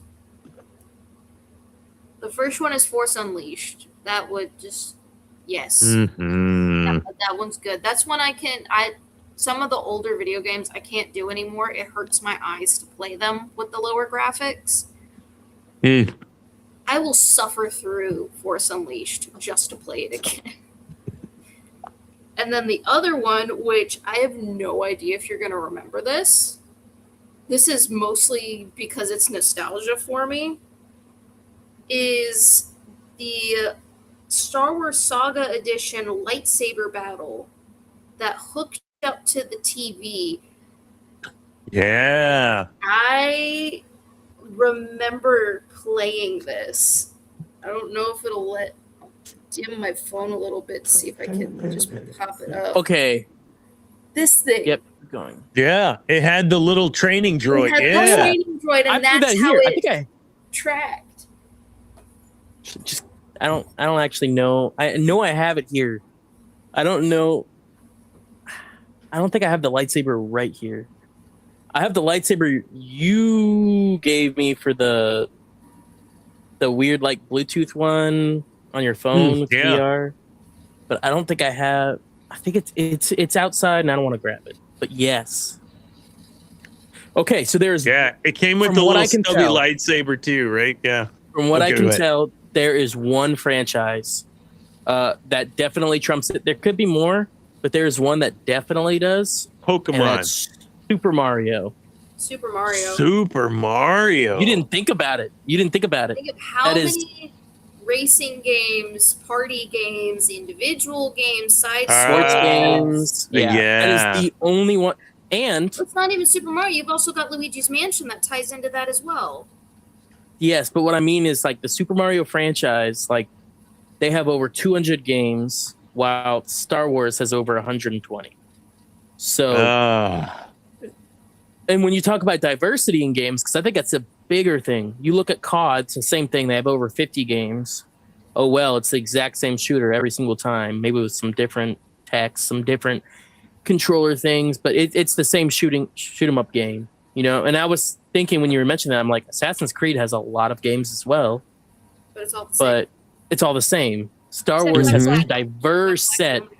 It has so many games that can attract this person and attract this person. Super Mario, I like RTS. You have your platformers. I like you have your RPG. I like. You have your RPGs in Mario, but like that is the only one I can find. And I think honestly, if there's anything that's going to trump Star Wars, Mario makes sense. It's me, Mario. Yeah. Pokemon doesn't have that many games, does it? Should be around 50. Come on, lore master. Type faster. Oh. 80 words per minute. Around 122. So I would assume, because I couldn't find an exact number on Star Wars, I would assume that they are roughly the same. Maybe Star Wars being a little more, because it's very hard to tell with those old N64, Atari, ColecoVision. Lord knows, but like how many there are. But it should be around. I'm sorry, Debbie. I know I've been trying to keep these short, but I can't because we're on to something here. Okay, so now we extend the IP to games, card games, character games, role-playing games. Star Wars has a shitload. You've got Pokemon, of course. You've got Dragon Ball, of course. So you've got IPs that are so big that they cover the span and scope of whatever medium you want. Like it doesn't video games, comics, graphic novels, books. It doesn't matter. It's all movies. There. Man. Costumes. So you can tell when something is popular based on the amount of costumes they have for said show, movie, or game. Walking into Spirit Halloween, I will always find a Star Wars costume. Every time. Doesn't matter. Yeah. I mean, there's probably going to be one or two Dragon Ball. There's going to be one or two One Piece, one or two Naruto. But it's because they're popular. They always sell. And that's why. Maleficent, I will see maybe one, and that's it. And it's not very good. Occasionally, they'll rotate through Corpse Bride Works. I used to work there, and I Pennywise every year, and so I can recognize. Okay, I walked into the store. Judging by the first row, I know the exact costumes that are going to be floating around in this entire store and what they're going to hone in on.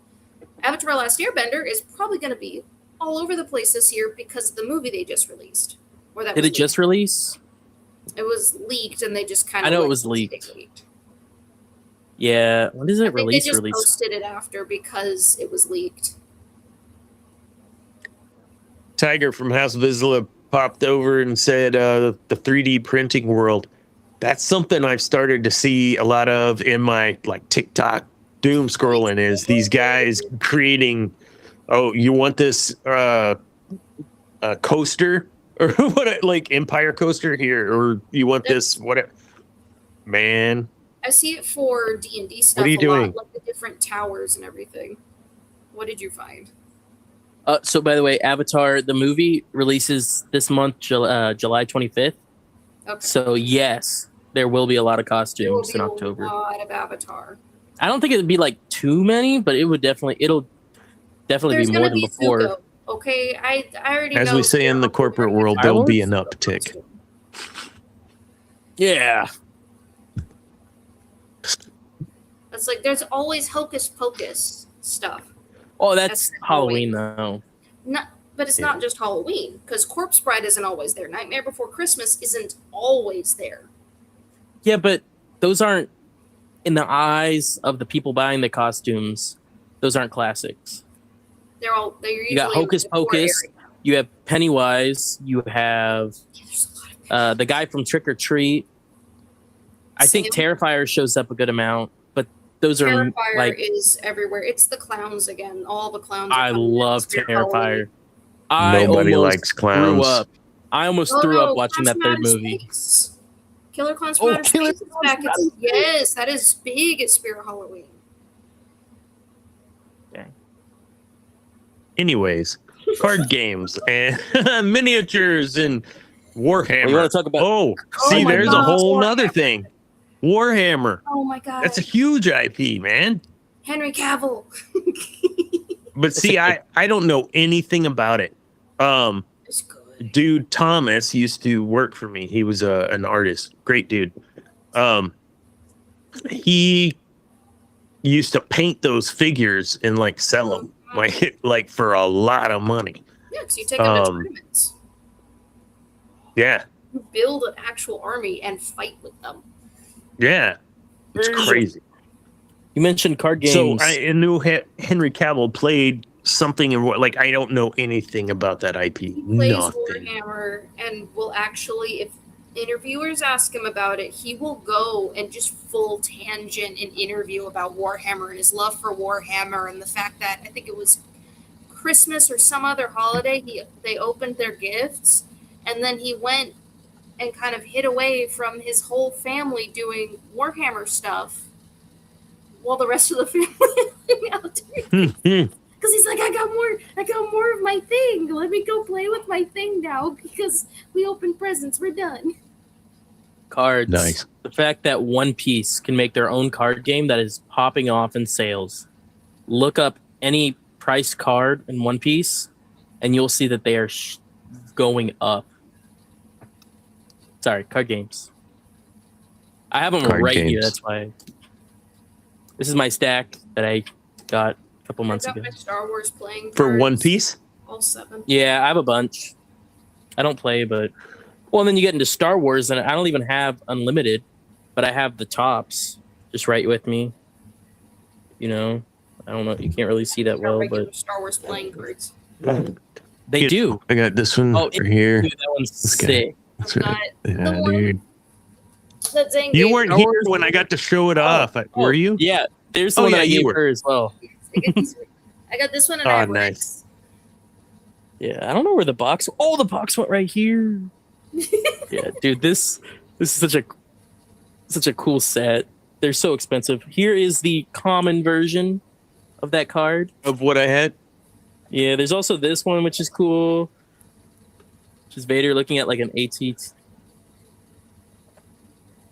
There's also there's Grogu and there's Cool Jango Fett, and then there's this guy, and then And then.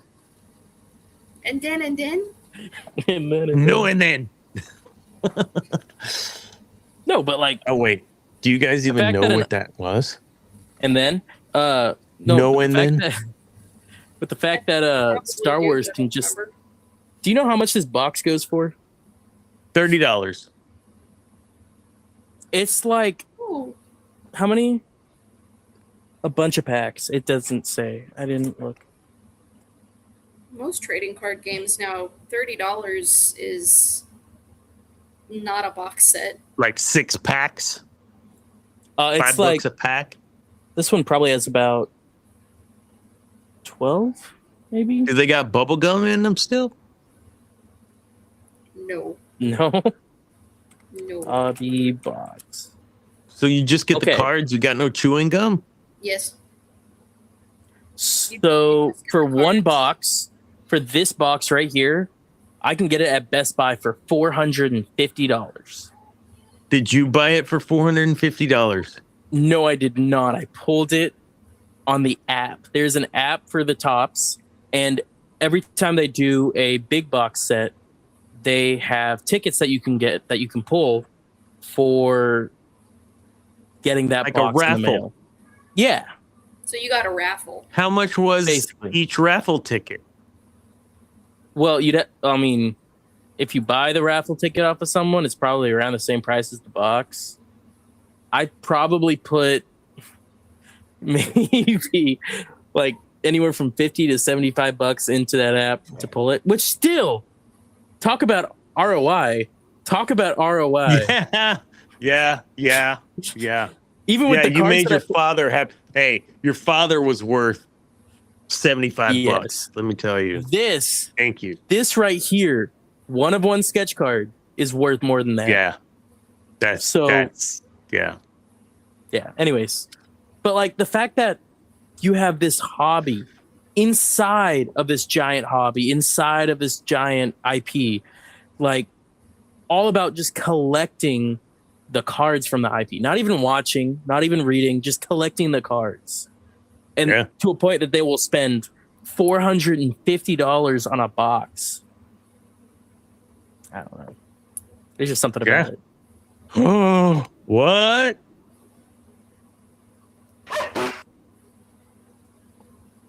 We got 6-7, y'all. Number 1.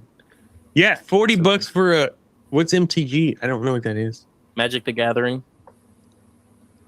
There's another one, dude. That's huge. Yeah. Thank you. I know when I was pulling all of these One Piece cards, it was around $7 to $9 a pack. I got a couple of these newer ones, and you're talking $10 a pack at least. It's so expensive now. Is Yu-Gi-Oh Scalpers. back into being this? No, because Yu-Gi-Oh will never be touched by scalpers because they reprint the exact same card, different set. They will and they'll print a set into the ground. Mm-hmm. Like they have the most anti-scalper thing going. They do it on purpose. They do, but also the game sucks now. Yeah. As a Yu-Gi-Oh player, I used to play the crap out of Yu-Gi-Oh. I know you did got too, me- right, Madison? You got me into I it. still have my decks. It's horrible. Now you can win. You can if you go second, you win. Yeah. If you have the right deck, that's it. I had a dragon You just deck, win. and Second that's how turn. my friend taught me to play was always go second. And Yeah. with my You guys dragon play deck, I Pinochle? would win every time. Because in Yu-Gi-Oh, I'm not even gonna acknowledge in Yu-Gi-Oh, like the first turn you're not allowed to attack. Second turn you are, and so first turn it's the person who goes first. Second turn is the person who goes second. They can set up everything they have and attack, and you're done. It's Yu-Gi-Oh great. is stupid. just like how in Magic the Gathering there are some stupid decks, man. Infinite mana. Just infinite mana. You need mana? You get some mana and you get some mana. Like, oh. You good, dude? You got some PTSD on some Magic the Gathering? Not even episode, Magic. or- I know about Magic. It's I've just lived the Yu-Gi-Oh. I've lived the Yu-Gi-Oh. It is. Hey, imagine. All like, right. I was teaching you how to play, and I beat you every time because I let you go first to figure out the rules. Not even in real life though. Like the apps where you don't even have to collect. You can just build your deck. Oh, I'm talking you lose that coin flip, you are done. You're done. That's it. It's luck. Sorry. Anyways, there's this one Star Wars board tabletop game. It's not a board game, tabletop game that has a bunch of minifigs. Like they're like this big. I don't know what it's called, and I just want to buy the figures and display them. Like they're beautiful. Oh, they're all like pewter or something. I think Tommy has them. Star Wars Rebellion. I guess I could Google Tommy it. has the figures from that game. Or Legion. I will go find the Legion. Star Wars Legion. It's like a Warhammer kind of. Yeah. Yeah, I'll go find the figures for After Dark, and y'all can. And then Star Wars has their own card game, not just cards, called Star Wars Unlimited. Yeah. Which I can't get a stupid dang Thrawn card because he's a leader and leaders are rare or something. And so I look online and I'm like, okay, well, it's either $20 for this card or something, or I'm screwed. Vizsla had said this earlier. Legion. Yeah. Yeah. That's cool, man. But see, that's a big investment, man. And then you got to find people that actually play that game. It's not that hard. Well, we got like 2 or 3 places even here in Bryan, especially I guess during school, where they'll run just open tables to come play your tabletops. Yeah. And you can set up an event, and so anyone who comes through, they'll be notified about the event, and so you'll just get some randos joining. I know a lot of places around us do that. But there you go. The IP that stretches through so many ways, not just with the story or the content, right? Like even beyond that, into the books, the games, the other medium, comics, etc. Like, and you're talking about content creation. You tell me, dude. I don't know if there's a single. Like, I feel like when Force Unleashed or Force Unleashed 2 came out, they made a Force Unleashed 2 Xbox or something. Like, I feel like they have the R2D2 with the C-3PO controller or whatever. C-3PO, yeah. And that's an Xbox console. That's a console. Well, if you include the plug and play, Star Wars made their own consoles. You want to add some fun stuff to that? Think about cookware. Just cookware. Toss that out there. All the waffles, grillware, the Darth Vader toasters, waffles, everything. I don't think there's a single thing you could name. Well, okay, there's a couple things you could name that there isn't Star Wars officially licensed, but a lot of it's stuff that would not be centered around appropriate on this Star show. Wars themed kitchen with like all appliances and utensils. Yeah. And not I have hunt for it on sketchy websites. It's just one of my favorite watches is an Invicta Kylo Ren watch. That's one of my favorite watches I own. I'm looking it up. Just thinking, Invicta Kylo Ren. Oh, I'll show you. It's beautiful. Oh wow, that looks. I'll show nice. it off. Well, there's 2 different versions. Yeah, let me get the one. Have. Let me make sure I give you the one I got. Is it the shattered or the normal? Because he has one with this like melded helmet together, or just his face. Oh, it's this one with just his face. With the red right here. I'll share. Yeah. I mean, that one's cool, but I think the other one also looks so sick. Both of them are insane. It's an Invicta, though. I mean... Yeah, this guy right here, man. They make good watches. You see it?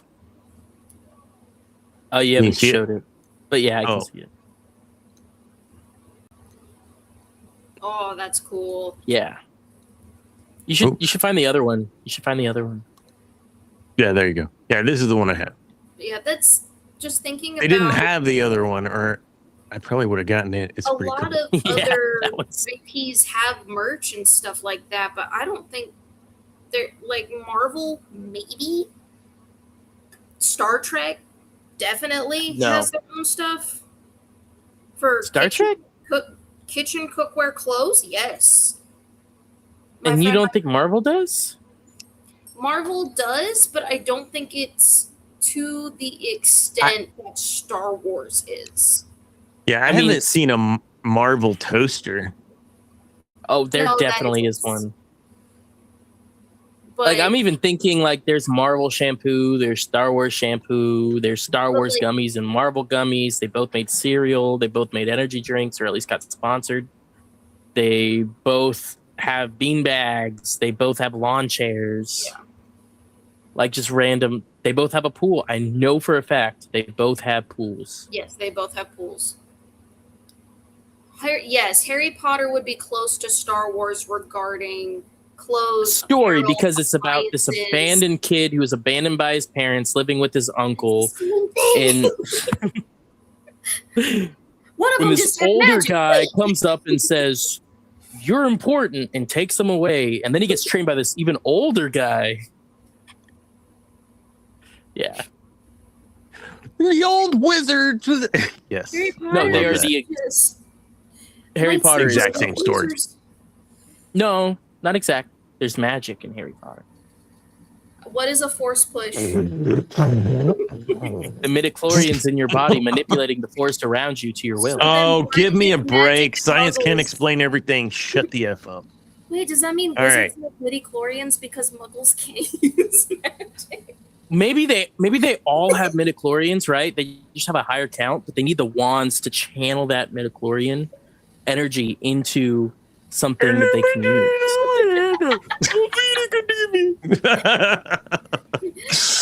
Oh my god.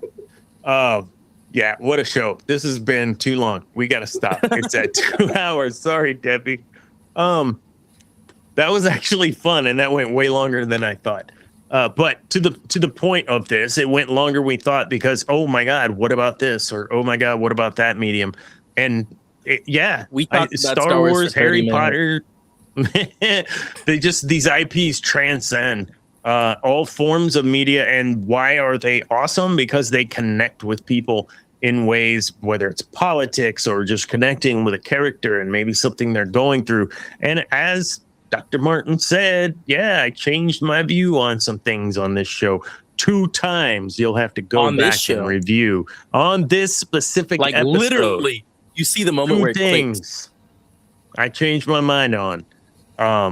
One of them being Mando and Grogu.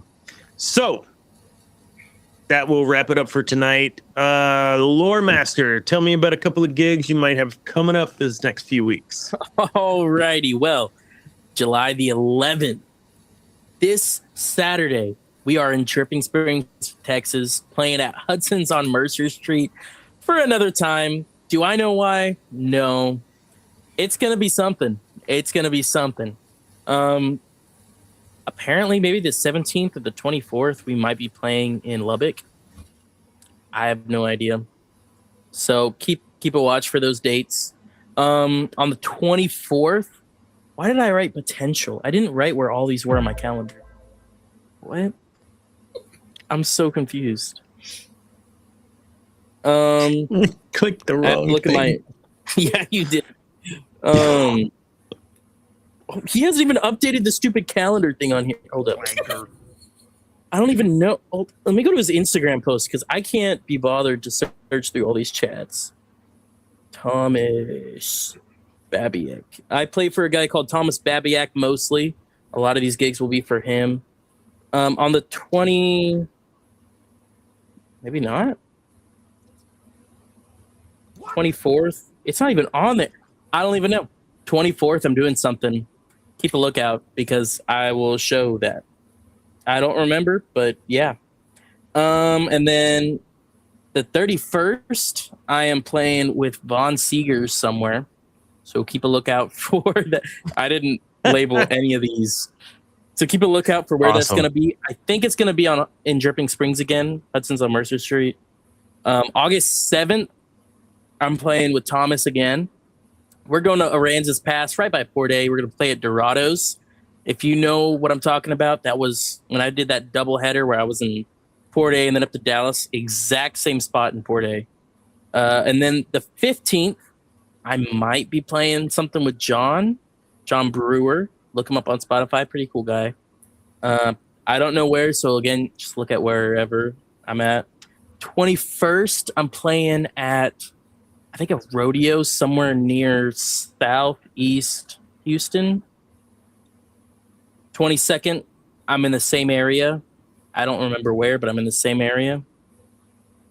25th, I'm playing with Von Seegers. We're opening up for the Lockharts, I think. I don't know where they're going to be, but again, that's in a month, so look at my Instagram. Yeah, right up there. And then the 28th, I'm pretty sure we're doing another Hudson's on Mercer Street with Vaughn. And yeah, that is the next 2 months. I got more scheduled, but that is all you'll know. Awesome. I really need to write down where these are and not just that I have them. Go check out House of Vizsla podcast. You'll see that also at the top. Thank you for joining tonight, Tiger, in the comments. Appreciate that. Harris, so you've been broadcasting. I have not been on Twitch for a hot minute, just because dealing with some background stuff. I will be getting back to that probably in August. However, I am going to an event on Saturday. If anybody watching is in the Oklahoma City area, at A1 Pet Emporium in Edmond, there's going to be an adoption event from noon to 3 this Saturday, and we are bringing the foster puppy that we have, Tough, to see if he will get his forever home. Nice. So we'll be there for 3 hours with Tough and I think 2 or 3 other dogs from the Free to Live shelter that's out here in Guthrie. Tough? Yeah. Is that a different dog? No, same dog. Different name? That's his name. That's Tough. his name is Tough. That's his name. That's his name is Tough. Oh, okay. That's his name. I'll It's Tough. explain. I'll explain. Okay. His name is Please Tough. do. Please do. We had a dog named Leia that was named Saul or something. But yes. Like Roland's Oh, name, Leia. Dog's name. is technically Coda. Oh, I And know, Leia, right? Oh. And Leia was like exact same breed, if not like Ray. Like, Oh, 100%. Like, yeah. Lab. when you got Ray, I'm lab like, pit. Yep. this isn't Leia? Like, No. Yeah. No. Awesome. I tomorrow at noon, just like every other noon at Wednesday that we've started, Communa. Wait, I gotta do the thing. Hold on, let me try to do it. You know what? Communa. Wednesday? I gotta do the you know what? Communa. That's right. It didn't come through. It didn't come through. It's It's too fine. quiet, How I about think. I think it's too quiet. Communa. That's It what you is. sent me. It's at 100. I don't know what you want. Okay, I'll boost it, okay? Fine. Okay. Oh my gosh. So, just look at your eyes. I- Lord. So I have Dr. Dana Martin hosting Communa Wednesday, and we're going through the last of the framework, and it is crud. You got this. Take your not time. a good look. I got Take your this. time. Take your time. Do it. You do it. If you need to, I'll find it. Do it. I mean, it's my framework: intent, context, clarity, confirmation, and control. And so control is the last of the framework, and we're going over that tomorrow on the Dr. Dana Martin channel, not the Sith Dominion channel. On Dr. Dana Martin's channel, we'll be doing that at noon live. We'll be going over that piece of the framework and taking any questions and talking through any communication issues you may be having during that little segment. And also, I am about to let my employee know that I am doing something in August for another Communa What. Yes, you better write that down. Another Communa What workshop. Yeah. Oh, that is loud. Did you do the what? Sorry. I didn't hear it. Okay. Oh no, I'm Downloading it real quick. Awesome. I wrote it down. Yeah. Pink fuzzy Thank you super all. nothing. Thank you all so much for tuning in tonight. House of Vizsla podcast. Go check them out. Fans of the show. We're fans of their show. And yeah, I don't know who else jumped in. Oh, Angie23. I think I ran her off when I was like, hey, this is a Star Wars show. I was joking.